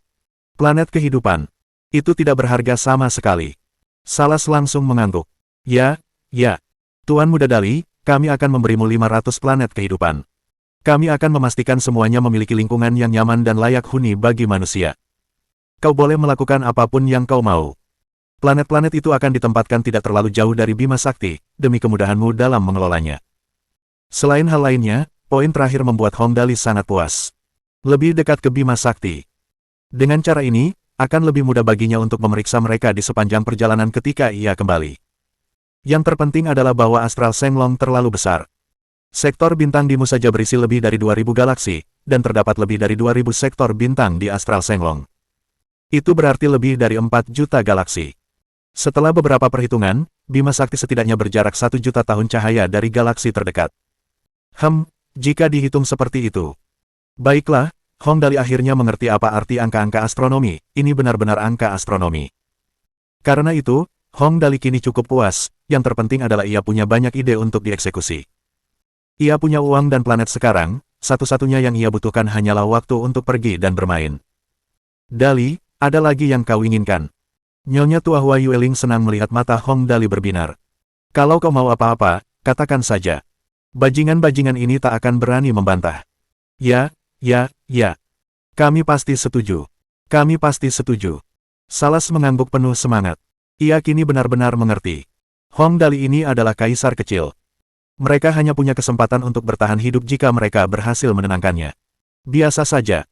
Hong Dali cemberut. Aku tidak terlalu tertarik pada hal lain. Itu saja.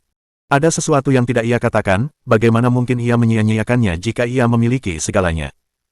Karena kekasihku sudah mengatakan itu, Hong Xingyu menatap para bangsawan tinggi dan berkata dengan dingin, masalah ini sudah selesai. Kalau ada yang berpikir sebaliknya, aku akan membunuh seluruh keluarganya. Enyahlah. Hong Xingyu tidak menyayangkan muka para bangsawan tinggi. Sebenarnya, itu masuk akal.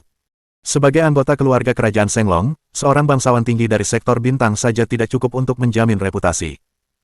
Sekalipun para bangsawan tinggi mungkin mendapat dukungan dari para petinggi, tetap saja, sebagai anggota keluarga kerajaan, mengapa keluarga Hong harus mengkhawatirkan orang lain? Jelas, para bangsawan tinggi mengerti maksud Hong Xingyu. Mereka tidak punya hak untuk membantahnya. Sudah ada jurang pemisah yang sangat lebar antara para bangsawan tinggi dan keluarga kerajaan, apalagi dengan para bangsawan dari keluarga kerajaan. Para bangsawan tinggi bergegas dan menghilang seketika. Satu kata saja bisa membuat mereka terbunuh saat bersama kedua tetua ini. Karena itu, melarikan diri adalah taktik terbaik saat ini. Setelah semua bangsawan tinggi pergi, Hong Xingyu akhirnya tersenyum lembut kepada Hong Dali. Ia tersenyum dan berkata, sayang, apakah kamu puas dengan cara kakek buyutmu menyelesaikan ini? Jika tidak, kita bisa pergi ke markas mereka sekarang juga dan membunuh semua orang di sana. Yang terpenting, kamu harus bahagia. Rasanya menghancurkan markas bangsawan tinggi hanyalah permainan anak-anak baginya. Semua orang merasakan bulu kuduk mereka merinding. Lan Ruoxi tersenyum dan menatap Hong Wei Guo. Ia berkata pelan, sepertinya bukan hanya kita yang menyayangi anak hilang kita. Nenek buyut dan kakek buyutnya pun semakin menyayanginya, hehe. Sekarang aku akhirnya bisa tenang kemanapun dia pergi. Siapa yang berani menindasnya jika dia dilindungi oleh kakek buyut yang begitu hebat? Hong Wei-Guo mengangguk dengan tegas. Yap, anak ini memang terlahir beruntung. Kita tidak bisa menandinginya, haha. Baiklah, begitu kita sampai di Bintang Senglong, kita harus bekerja keras. Dali suka menghambur-hamburkan uang, jadi kita sebagai orang tua hanya bisa bekerja keras untuk mencari uang. Ya. Benar, hehe. Lan Ruoxi tersenyum. Asal Dali bahagia, tak masalah kalau keadaan kita sedikit lebih sulit. Hua Yueling diam-diam mendengarkan semua yang mereka katakan dan mengangguk puas. Dengan pengalamannya selama beberapa abad, ia bisa tahu dari setiap gerakan dan tatapan apakah mereka tulus atau hanya berpura-pura. Mustahil bagi mereka untuk memalsukan reaksi mereka sekarang. Ah, tidak apa-apa. Hong Dali mendengus lalu tersenyum. Sudah cukup bagi mereka untuk belajar. Tidak perlu membunuh terlalu banyak orang, hehe. Baiklah, aku akan mendengarkan kekasihku. Hong Xingyu tersenyum dan menepuk kepala Hong Dali. Baiklah kalau begitu. Dali, bawa orang-orangmu, bersama Wei Guo dan Ruoxi. Ayo kita berkemas dan pergi sekarang. Hong Xingyu memandang menara kehidupan di kejauhan dan mengangguk. Begitu kita kembali, aku akan menyebarkan berita tentang menara kehidupan ini di sini. Kita harus menyelesaikan ini sesegera mungkin, kalau ada yang tidak tahu dan menghancurkannya. Dia benar. Dia masih sedikit takut ketika mengira bumi baru akan dihancurkan oleh para bangsawan tinggi. Ini memang harta karun yang tak ternilai harganya. Bisa dibilang harta karun terbaik di seluruh sektor bintang. Jika dihancurkan, itu akan menjadi kejahatan yang tak terkira. Bab 1038 Peningkatan Sistem. Karena mereka memutuskan untuk pergi ke Bintang Senglong, semua orang bergegas kembali untuk bersiap. Waktu persiapannya sangat singkat, hanya beberapa jam. Lagi pula, ada lebih banyak sumber daya di sana. Semua orang pada dasarnya hanya menyiapkan beberapa pakaian dan kebutuhan.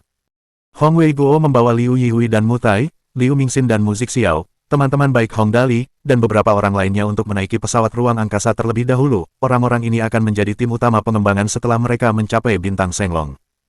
Merekalah yang paling dapat diandalkan. Para antek Hong Dali pun menyusul. Mereka akan pergi ke Bintang Senglong milik keluarga kerajaan Senglong untuk bersantai, jadi tidak akan terlalu berbahaya. Karena itu, mereka tidak terlalu khawatir dan membawa apapun yang mereka bisa. Para aristokrat galaksi mengirim beberapa orang untuk meneliti garis keturunan manusia dan membahas pernikahan dengan manusia di bumi. Gerbang Jenggot Putih dan putra-putranya juga ikut. Bekerja di bawah keluarga kerajaan Senglong hanya menguntungkan dan tidak ada ruginya.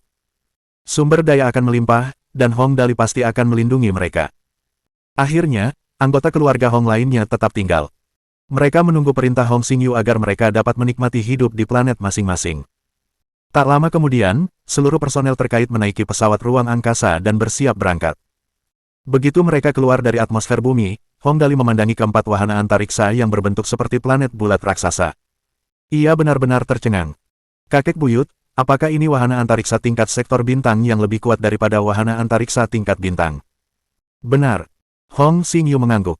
Ini adalah pesawat ruang angkasa tingkat sektor bintang. Kapal induk antariksa tingkat sektor bintang berdiameter lebih dari 5.000 km. Mereka tampak sangat mengesankan. Bahkan di ruang angkasa yang luas dan kosong, mereka luar biasa besar. Kapal induk antariksa tingkat bintang yang dibawa oleh operator tertinggi tampak seperti anak ayam kecil yang gemetar di sudut alam semesta dibandingkan dengan monster raksasa ini. Segala sesuatu di bumi baru telah diatur dan ditata dengan baik. Setelah semua orang memasuki pesawat ruang angkasa, Hong Xingyu meninggalkan dua pesawat ruang angkasa untuk melindungi bumi baru, jika terjadi sesuatu yang tidak terduga. Lagi pula, menara kehidupan sangat penting, dan mereka tidak boleh ceroboh dalam menggunakannya. Dua pesawat ruang angkasa lainnya memulai teleportasi antar sektor dan menuju Bintang Senglong. Begitu mereka memasuki wahana antariksa, mereka menyadari bahwa wahana antariksa tingkat sektor bintang benar-benar berbeda dari wahana antariksa tingkat stelar. Di dalamnya, wahana itu bagaikan sebuah planet utuh.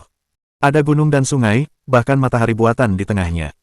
Seluruh tempat itu tampak terpencil dan benar-benar berbeda dari luar, tempat meriam-meriam raksasa ditempatkan.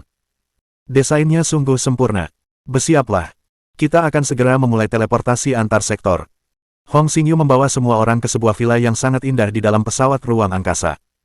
Mereka masing-masing duduk di kamar masing-masing. Nyonya tua memegang tangan Hong Dali. Teleportasi antar sektor ini jauh lebih praktis daripada osilasi antariksa. Kita akan berada dalam jarak 10 juta kilometer dari lokasi target setelah teleportasi, jadi akan mudah menemukan tujuan kita. Apa-apaan ini? Sangat praktis. 10 juta kilometer. Kalau kita bergerak dengan kecepatan standar beberapa ribu kilometer per detik, bukankah itu berarti kita akan sampai tujuan dalam 10 menit setelah teleportasi? Bagus, bagus. Kita akan mengandalkan ini untuk bepergian nanti. Tak lama kemudian, teleportasi antar sektor dimulai. Tidak ada rasa tidak nyaman seperti saat osilasi ruang. Hong Dali hanya merasakan sedikit turbulensi dan fluktuasi ruang yang nyata di sekitarnya. Nyonya tua menjelaskan, kita telah memasuki ruang gelap sekarang. Inilah prinsip inti dari matriks fluktuasi ruang gelap. Teleportasi antar sektor. Teori spesifiknya sulit dipahami, tetapi Anda hanya perlu tahu bahwa kita akan mencapai tujuan dalam waktu sekitar 5 menit. 5 menit. Hanya 5 menit untuk mencapai bintang Shenglong dari bumi baru. Hehe, satu-satunya kekurangan teleportasi antar sektor adalah biayanya. Hong Xingyu tersenyum. Sekali jalan biayanya sekitar 10 juta dolar Shenglong. Yah, lumayanlah. Sekali perjalanan menghabiskan 10 juta dolar. Meskipun Hong Dali anak yang boros, ia bukanlah anak boros bodoh yang tidak peka terhadap angka. Ia tercengang ketika mendengar angka itu, 10 juta dolar Shenglong untuk sekali perjalanan. Jika dikonversi ke dolar Dimu, itu berarti 10 juta dikalikan 200, atau 100 juta dikalikan 20. Itu berarti 2 miliar dolar Dimu. Jika dikonversi ke dolar galaksi, itu berarti 10 miliar dolar galaksi. Ya ampun. Ini adalah orang kaya baru tingkat dewa. Tentu saja, menjadi orang kaya baru tingkat dewa tidak lagi penting. Lagi pula, aku sudah menjadi keturunan orang kaya raya lagi. Hahaha. Keluarga kerajaan Shenglong. Anggota keluarga kerajaan. Keturunan keluarga Hong. Habiskan saja. Aku akan menghamburkannya semaksimal mungkin. Saat itu, dia mendengar suara sistem. Sistem The Great Prodigal akhirnya diperbarui. Ini memang awal yang baik. Wahahaha. Tak lama kemudian, pembaruan sistem berakhir. Sistem mulai melaporkan kemampuan terbaru Hong Dali. Level tuan rumah saat ini. Prodigal level sektor bintang, tingkat bawah. Sistem mata uang telah ditingkatkan menjadi dolar Shenglong. Dalam kondisi saat ini, untuk setiap 10.000 dolar Shenglong yang dihamburkan tuan rumah, 1 poin atribut akan diperoleh. Apa-apaan, sistem mata uangnya juga ditingkatkan. Terserah, sama saja. Aku tidak perlu khawatir lagi soal pengeluaran uang begitu sampai di Shenglong Star, kan? Sistem berlanjut. Kondisi host saat ini. Kekuatan, 100, kelincahan, 100, refleks, 100, kesehatan, 56, kemampuan seksual, 100. Poin atribut cadangan saat ini, 0. Kemampuan utama. Afinitas elemental, guncangan elemental. Host dapat menggunakan elemen alami di alam semesta untuk mendapatkan peningkatan poin atribut. Setiap unit elemen alami akan menghasilkan peningkatan 1 poin untuk semua atribut, atau 16 poin kekuatan tempur. Penjelasan tambahan, 10 meter kubik ruang merupakan 1 unit. Ini bagus, ini bagus. Data atribut spesifik diberikan kali ini. Lumayan. Gear kedua. Meningkatkan semua statistik sebesar 6000%, mengurangi 30 poin kesehatan. Dapat digunakan bersamaan dengan transformasi Star Knight. Status fusigen dengan kumbang kaisar emas telah ditingkatkan. Status saat ini. Menengah. Kemampuan. Transformasi tingkat menengah Star Knight. Penjelasan. Star Knight, salah satu kekuatan tempur tertinggi di alam semesta.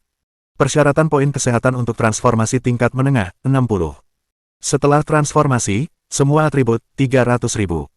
Kekuatan tempur, 4.800.000 tidak termasuk kemampuan kesehatan dan seksual. Lainnya, nilai ini adalah nilai dasar alam semesta. Dapat menjelajahi alam semesta dengan bebas. Senjata yang terpasang. Meriam kejut energi gelap. Kekuatan serangan, 1.888.888. Dapat dengan mudah menghancurkan pesawat ruang angkasa tingkat Stellar Orde kelima. Kemampuan silsilah keluarga kerajaan Shenglong. Transmisi fase. Status saat ini. Tingkat dasar. Kemahiran, 1/100. Penjelasan tambahan. Kemampuan dapat diaktifkan setiap 48 jam. Ketika tingkat kemahiran mencapai batas maksimal, kemampuan dapat diaktifkan 2 kali berturut-turut setiap 24 jam. Apa-apaan ini? Ini agak sulit. 2 hari sekali. Artinya 200 hari untuk 100 kali. Aku akan berlatih pelan-pelan. Sistem berlanjut. Mengingat host telah memperoleh garis keturunan keluarga kerajaan Shenglong, keterampilannya perlu disesuaikan.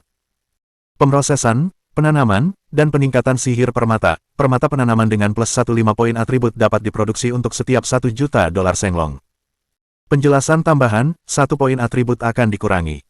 Selain itu, Mata uang yang dibutuhkan untuk kemampuan ini tidak akan dihitung sebagai mata uang yang terbuang. Peningkatan sistem halo. Efek halo tingkat sektor bintang. Atribut Leki akan meningkat 300%, termasuk atribut perlengkapan. Area efektif. 100 tahun cahaya. Ya ampun. Luar biasa. Kemampuan pemrosesan permata telah ditingkatkan. Aku bisa menghasilkan permata dengan plus 15 poin atribut ke atas.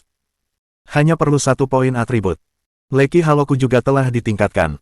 Semua atribut akan meningkat 300%. Luar biasa. Radius efektifnya 100 tahun cahaya. Wahahaha. Gabungkan permata-permata itu.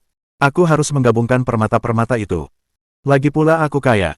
Ada 300 miliar dolar Shenglong yang menungguku dari para bangsawan tinggi. Aku akan menggabungkan permata-permata itu sesukaku. Tentu saja, semua ini tidak penting bagi Hong Dali saat ini. Yang terpenting adalah hadiah baru yang disebutkan saat pembaruan sistem sebelumnya. Rupanya, itu salah satu kemampuan terbaik di seluruh dunia. Seperti yang diharapkan, sistem memulai perkenalan. Anak hilang tingkat sektor bintang, persyaratan untuk hadiah baru telah diperbarui. Status saat ini. Akumulasi. Untuk setiap 1.000 dolar Shenglong yang dihamburkan oleh tuan rumah, status terakumulasi sebesar 1%. Setelah status akumulasi berakhir, hadiah baru akan memasuki fase persiapan untuk tahap berikutnya. Hadiah baru. Kemampuan terbaik di alam semesta. Pengenalan kemampuan. Salah satu kemampuan terbaik di alam semesta, tuan rumah dapat memiliki kemampuan ini pada hari hadiah dibuka. Kekuatan ini melampaui kemampuan ruang dan waktu, dan setara dengan kemampuan ruang dimensi dan ruang paralel. Gila! Ini hadiah terbesar yang pernah ada dari peningkatan sistem ini. Tahap pertama hanya mengharuskannya menghambur-hamburkan 1000 dikalikan 100. 100.000 dolar Shenglong. Gampang banget, kan? Kita lihat bagian selanjutnya dari misi ini begitu sampai. Wahahaha. Sistem seharusnya mengakhiri pengumuman. Namun, kali ini tiba-tiba mengubah urutannya. Karena host telah melompat langsung dari level stellar ke level sektor bintang, jaraknya mungkin terlalu besar. Agar host tidak merasa tidak nyaman, misi utama sementara telah ditambahkan. Apa-apaan ini? Melompati level malah memunculkan misi utama. Mengerikan sekali. Sistem, misi utama 1 tingkat sektor bintang. Habiskan 100.000 dolar Shenglong dalam 3 hari. Hadiah misi. 5 poin atribut. Hukuman kegagalan misi. Pengurangan 5 poin atribut. Pengingat. Karena nilai tukar antara dolar Shenglong dan dolar Dimu atau dolar galaksi terlalu besar, host harus mengandalkan dirinya sendiri untuk sementara waktu guna mendapatkan dolar Shenglong awal untuk misi penghamburan. Ketika dia melihat itu, Hong Dali membuka mulutnya lebar-lebar karena terkejut. Mudah saja menghambur-hamburkan 100.000 dolar Shenglong dalam 3 hari. Namun, yang terpenting adalah ia harus memikirkan cara mendapatkan dolar Shenglong itu sendiri. Syarat macam apa itu? 300 miliar dolar dari para bangsawan tinggi masih akan membutuhkan waktu lama untuk sampai. Dengan kata lain, sulit baginya untuk mendapatkan 100.000 dolar Shenglong yang dihambur-hamburkan dalam 3 hari ke depan. Sialan. Aku harus menggunakan jurus pamungkasku untuk menyelamatkan hidupku sendiri. Hong Dali tersenyum dan memeluk lengan Hua Yueling. Nenek buyut, aku ingin berfoya-foya saat kita sampai. Bisakah nenek memberiku sedikit uang? Tang Muxin. Li Nianwei. Hong Wei Guo. Lan Ruoxi. Bisakah kamu berhenti bersikap memalukan seperti itu? Sialan. Kau pikir aku mau melakukan ini? Ini semua demi misi. Demi misi. Untungnya, Hua Yueling sangat memanjakannya. Ia setuju tanpa ragu. Tentu. Kita akan buka rekening begitu sampai di sana. Nenek buyut akan memberimu 10 juta dolar untuk dimainkan dulu. Kau bisa minta lebih kalau kurang. Semua orang terpukul. Hong Dali ini memang terlahir untuk menjadi anak yang boros. Jika dia tidak menyia-nyiakannya, bakatnya akan terbuang sia-sia. Bab-bab 1039 tiba di bintang Shenglong. Teknologi teleportasi antar sektor keluarga kerajaan memang lebih canggih daripada osilasi luar angkasa. Setelah beberapa saat, mereka memasuki sektor bintang Shenglong Star, rasanya seperti mereka naik mobil sebentar ke restoran sarapan terdekat. Tak lama kemudian, proyeksi holografik bintang Shenglong terlihat. Planet itu indah. Dari luar angkasa, planet itu tampak mirip bumi. Planet itu sebagian besar tertutup lautan. Benua-benua tersebar di lautan. Benua-benua yang lebih besar seukuran Australia di bumi, sementara yang lebih kecil hanya seukuran Pulau Hainan. Benua-benua itu tersebar merata dan indah. Tanpa diduga, tidak ada wahana antariksa raksasa di sekitar bintang Shenglong untuk perlindungan. Malahan, bintang Shenglong tampak sangat bersih dan segar. Langitnya tidak dipenuhi wahana antariksa terbang seperti peradaban tingkat tinggi lainnya. Rasanya seperti bumi di awal segalanya. Sederhana, Tapi tidak sederhana. Mungkin itulah cara terbaik untuk menggambarkan bintang Shenglong. Bintang Shenglong. Disinilah keluarga kerajaan Shenglong tinggal. Yang terpenting adalah lingkungannya nyaman, Nyonya Tua memperkenalkan kepada semua orang. Selain memiliki teknologi yang relatif lebih maju dan berharga di sini, semua hal lainnya berada pada level yang hampir sama dengan peradaban energi nuklir tingkat keempat. Lagi pula, semakin maju teknologinya, semakin besar kerusakan yang ditimbulkannya pada habitat alami. Karena itu, kami biasanya menggunakan mobil yang ditenagai oleh mesin tabrakan elektronik berenergi tinggi. Kami hanya akan menggunakan pesawat ruang angkasa untuk perjalanan jarak jauh. Hong Dali langsung terhibur mendengar apa yang dikatakan Nyonya Tua. Bukankah ini seperti bumi? Planet seperti ini memang yang terbaik untuk ditinggali, kan? Dia tidak pernah merasa nyaman di tempat-tempat seperti itu, dengan segala macam wahana antariksa di langit dan gedung pencakar langit yang tingginya lebih dari 1000 meter. Levis tiba-tiba mengerutkan kening dan berkata pelan, "Tuan muda, aku merasa kekuatanku menurun." Begitu Levis mengatakan itu, semua orang mengangguk setuju. Setelah mereka berteleportasi, mereka semua merasa jauh lebih lemah dan tidak nyaman secara keseluruhan. "Oh, aku lupa soal ini." Master Tua Hong Xingyu tersenyum dan berkata, "Ada banyak prajurit tingkat sektor bintang di bintang Shenglong. Untuk mencegah pertempuran atau kompetisi yang sesekali terjadi agar tidak terlalu merusak lingkungan, terdapat medan gaya penekan atribut di planet ini. Prajurit tingkat sektor bintang biasa akan memiliki kekuatan yang sama dengan prajurit planet Orde Pertama yang pernah kalian lihat sebelumnya. Mereka akan memiliki sekitar 200 poin untuk semua atribut. Mereka yang di bawah tingkat sektor bintang akan merasa sedikit lemah. Namun, atribut kalian akan tetap stabil di sekitar 100 poin atau setara dengan orang normal. Jika tidak, kehidupan sehari-hari kalian mungkin akan terpengaruh." Setelah dia mengatakan ini, mereka mengerti alasannya. Pertarungan antar prajurit setingkat sektor bintang, seperti pertarungan antara Hong Dali dan Dewa Buatan Manusia, sangatlah dahsyat. Jika pertarungan antara dua prajurit setingkat sektor bintang terjadi di planet ini, tak seorang pun akan bisa tinggal di sana lagi. Oleh karena itu, medan gaya penekan atribut memang sangat diperlukan. Jika tidak, bintang Shenglong ini mungkin akan menjadi tanah tandus dalam beberapa tahun. Tak lama kemudian, pesawat antariksa itu berhenti. Hong Xingyu berdiri dan berkata, "Baiklah, semuanya. Bersiaplah. Pesawat antariksa ini sudah sejauh ini. Kita harus naik pesawat antariksa untuk sisa perjalanan. Setelah kita tiba, aku akan memperkenalkan kalian semua kepada tetua keluarga Hong dan beberapa anak muda di sana." Semua orang mengangguk. Bintang Shenglong, di bagian tengah, benua terbesar, benua Hongwu. Benua ini sedikit lebih besar dari Australia. Luas totalnya sekitar 11 juta kilometer persegi. Sebuah perkebunan besar terletak di pusat benua. Tentu saja, luasnya relatif kecil, sekitar 30 kilometer persegi. Ini adalah perkebunan keluarga Hong, perkebunan Hongwu. Bangunan-bangunan di perumahan Hongwu dilengkapi dengan teknologi terkini. Namun, bangunan-bangunan tersebut tampak sederhana dari luar. Bangunan-bangunan tersebut tidak memberikan nuansa fiksi ilmiah yang diharapkan dari peradaban yang lebih tinggi. Faktanya, mereka bukan hanya tidak bernuansa fiksi ilmiah, tetapi juga terlihat retro dan natural. Hampir seluruh kota dibangun di atas pohon-pohon raksasa. Pohon-pohon terbesar tingginya lebih dari 800 meter, sementara yang pendek tingginya lebih dari 300 meter. Banyak rumah dibangun di batang pohon yang berlubang. Ada berbagai etalase toko di bawah pohon-pohon itu. Mereka menjual berbagai macam barang yang familiar, misalnya, salah satu tokonya memiliki papan nama, "Toko Serba Ada." Berbagai mobil memenuhi jalanan perumahan. Mobil-mobil ini memiliki desain yang ramping, tetapi kebanyakan berwarna alami seperti hijau atau coklat, seolah-olah mereka adalah semak belukar yang bergerak. Pemandangan yang sangat menarik. Tepat saat itu, di pangkal pohon terbesar di perkebunan yang disebut Pohon Kehidupan, tempat ruang konferensi terbesar di perkebunan itu dibangun, puluhan pemuda dan pemudi berdiskusi dengan tenang. Seorang pemuda berbisik, "Sudah dengar.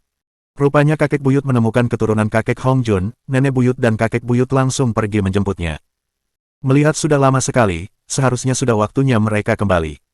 Pemuda lain cemberut dan bergumam, garis keturunan itu pasti sudah sangat encer setelah sekian generasi. Tapi mereka tetap saja menjemputnya secara pribadi. Seberat apapun biasnya kakek buyut, dia tetap tidak seharusnya melakukan ini. Benar. Ekspresi orang ketiga menunjukkan perpaduan antara iri dan cemburu. "Waktu kami berlatih di luar dulu, kami hampir kehilangan nyawa. Tapi, kakek buyut hanya mengirim orang acak untuk menyelamatkan kami. Kali ini, dia tidak hanya menjemputnya sendiri, dia bahkan ikut dengan nenek buyut." Benar. Orang kedua menggelengkan kepala dan berkata, "Aku ingin tahu seperti apa Hong Dali ini sebenarnya. Kenapa kakek buyut begitu peduli padanya? Serius. Sedekat apapun mereka, dia tidak akan sama dengan kita. Kakek buyut menyaksikan kita tumbuh dewasa. Siapa Hong Dali ini? Yang terpenting, dilihat dari seberapa besar kakek buyut menghargainya di masa depan. Dia tidak menyelesaikan kalimatnya, tetapi niatnya jelas. Cepat atau lambat, Hong Xingyu pasti akan mati. Sebelumnya, keturunan mereka mungkin akan mendapatkan semacam warisan. Namun, tiba-tiba muncul seseorang yang baru. Lebih penting lagi, ia adalah seseorang yang sangat disayangi Hong Xingyu. Apa pengaruhnya? Warisan langsung mereka. Misalnya, jika 10 orang berbagi $1 juta secara merata, setiap orang akan senang dengan $100.000 mereka. Namun, tiba-tiba ada orang baru yang bergabung. Lebih dari itu, ia bahkan mungkin mengambil beberapa saham sendiri. Ia akan menerima $200.000 atau bahkan $300.000. 10 orang lainnya hanya memiliki sisa uang untuk dibagikan. Siapa yang mau menerima kesepakatan seperti itu? Tentu saja, mereka tidak punya hak untuk menentukan apakah mereka bersedia mengikuti pengaturan itu. Hanya Hong Xingyu, kepala keluarga Hong, yang bisa memutuskan hal-hal seperti itu. Bagaimanapun, tidak peduli apapun, Hong Dali datang sebagai anak yang dimanja. Segera, semua orang melihat kerumunan besar orang berjalan masuk dari pintu masuk. Di depan mereka berdiri tuan tua Hong Xingyu. Ia berjalan dengan tongkat seolah-olah ia adalah kakek tua biasa yang ramah tamah. Di sampingnya berdiri Nyonya Tua Hua Yueling yang terkenal pemarah. Nyonya Tua Hua memegang Hong Xingyu dengan tangan kirinya, sementara tangan kanannya memegang tangan seorang pemuda. Pemuda itu tampak cukup sopan. Kulitnya putih dan halus. Ia tampak ramah dan berambut hitam panjang. Ia tersenyum dan mengamati sekeliling dengan rasa ingin tahu. Pakaian yang dikenakannya biasa saja, mungkin tidak terlalu mahal. Soal kekuatannya. Kekuatan apa yang dapat dimiliki seseorang yang memiliki dasar yang jelas-jelas lemah dan tidak stabil? Ini pasti Hong Dali, kan? Puluhan anak yang masih tinggal di rumah keluarga Hong berdiskusi dalam hati. Dia jelas-jelas lemah. Lihat cara jalannya. Dia terengah-engah. Orang ini Hong Dali. Benar. Dia sakit-sakitan banget. Dia mungkin belum mencapai level stellar, kan? Dasar sampah. Apa kita terlalu gugup sebelumnya? Aku cuma khawatir sampah ini akan mempermalukan seluruh keluarga Hong. Dia hanya punya keunggulan garis keturunan. Kalau tidak, sampah ini mungkin sudah lama mati. Hong Dali melihat semua tatapan bermusuhan dan merendahkan dari anak-anak lain dalam keluarga. Namun, sebagai anak boros yang tak berperasaan, semua ini bukanlah hal yang perlu ia khawatirkan, ia hanya menunggu kompensasi $300 miliar dari para bangsawan tinggi. Begitu uang itu tiba, ia akan dengan senang hati menghambur-hamburkannya.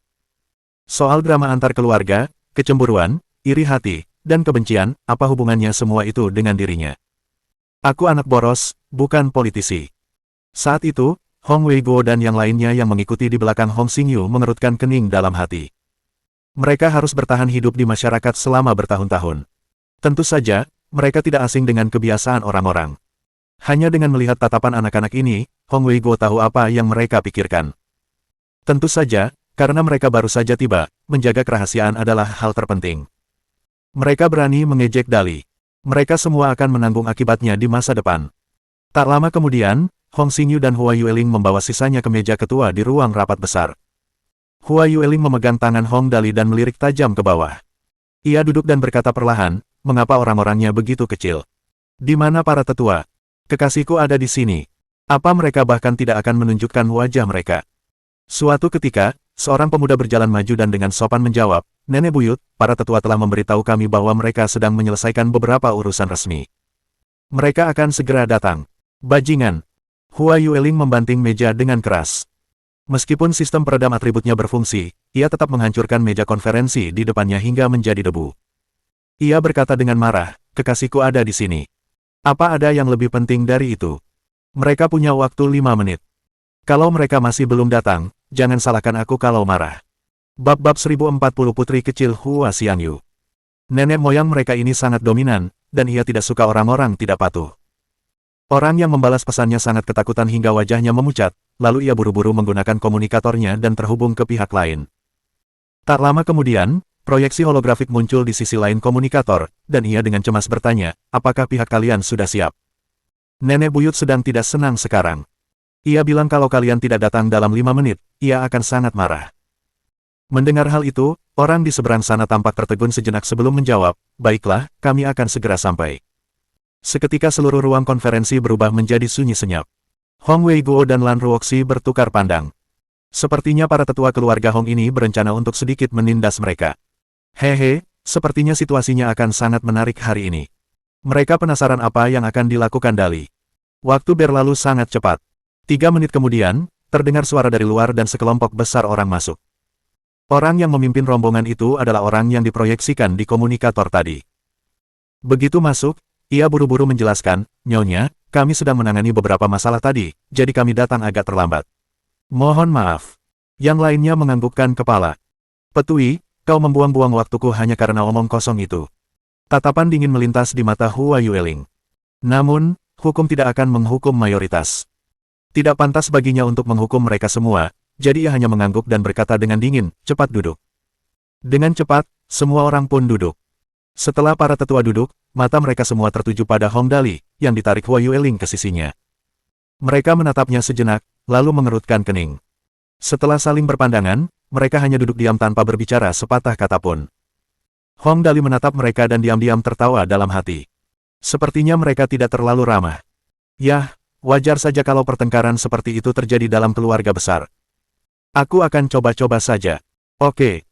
Hong Xingyu melihat hampir semua orang ada di sini. Anggota inti yang tinggal di Manor tidak banyak, jadi beberapa orang ini praktis adalah semua orang yang tinggal di sini saat ini. Sedangkan beberapa yang tersisa, mereka punya tugas masing-masing. Tidak masalah meskipun mereka tidak ada di sini. Ia langsung berkata, "Alasan aku mengumpulkan semua orang di sini hari ini adalah karena ada beberapa anggota baru di keluarga Hong kita." Mendengar kata-katanya, semua orang menatapnya. Hong Xingyu perlahan memperkenalkan, "Hong Dali, keturunan juniorku.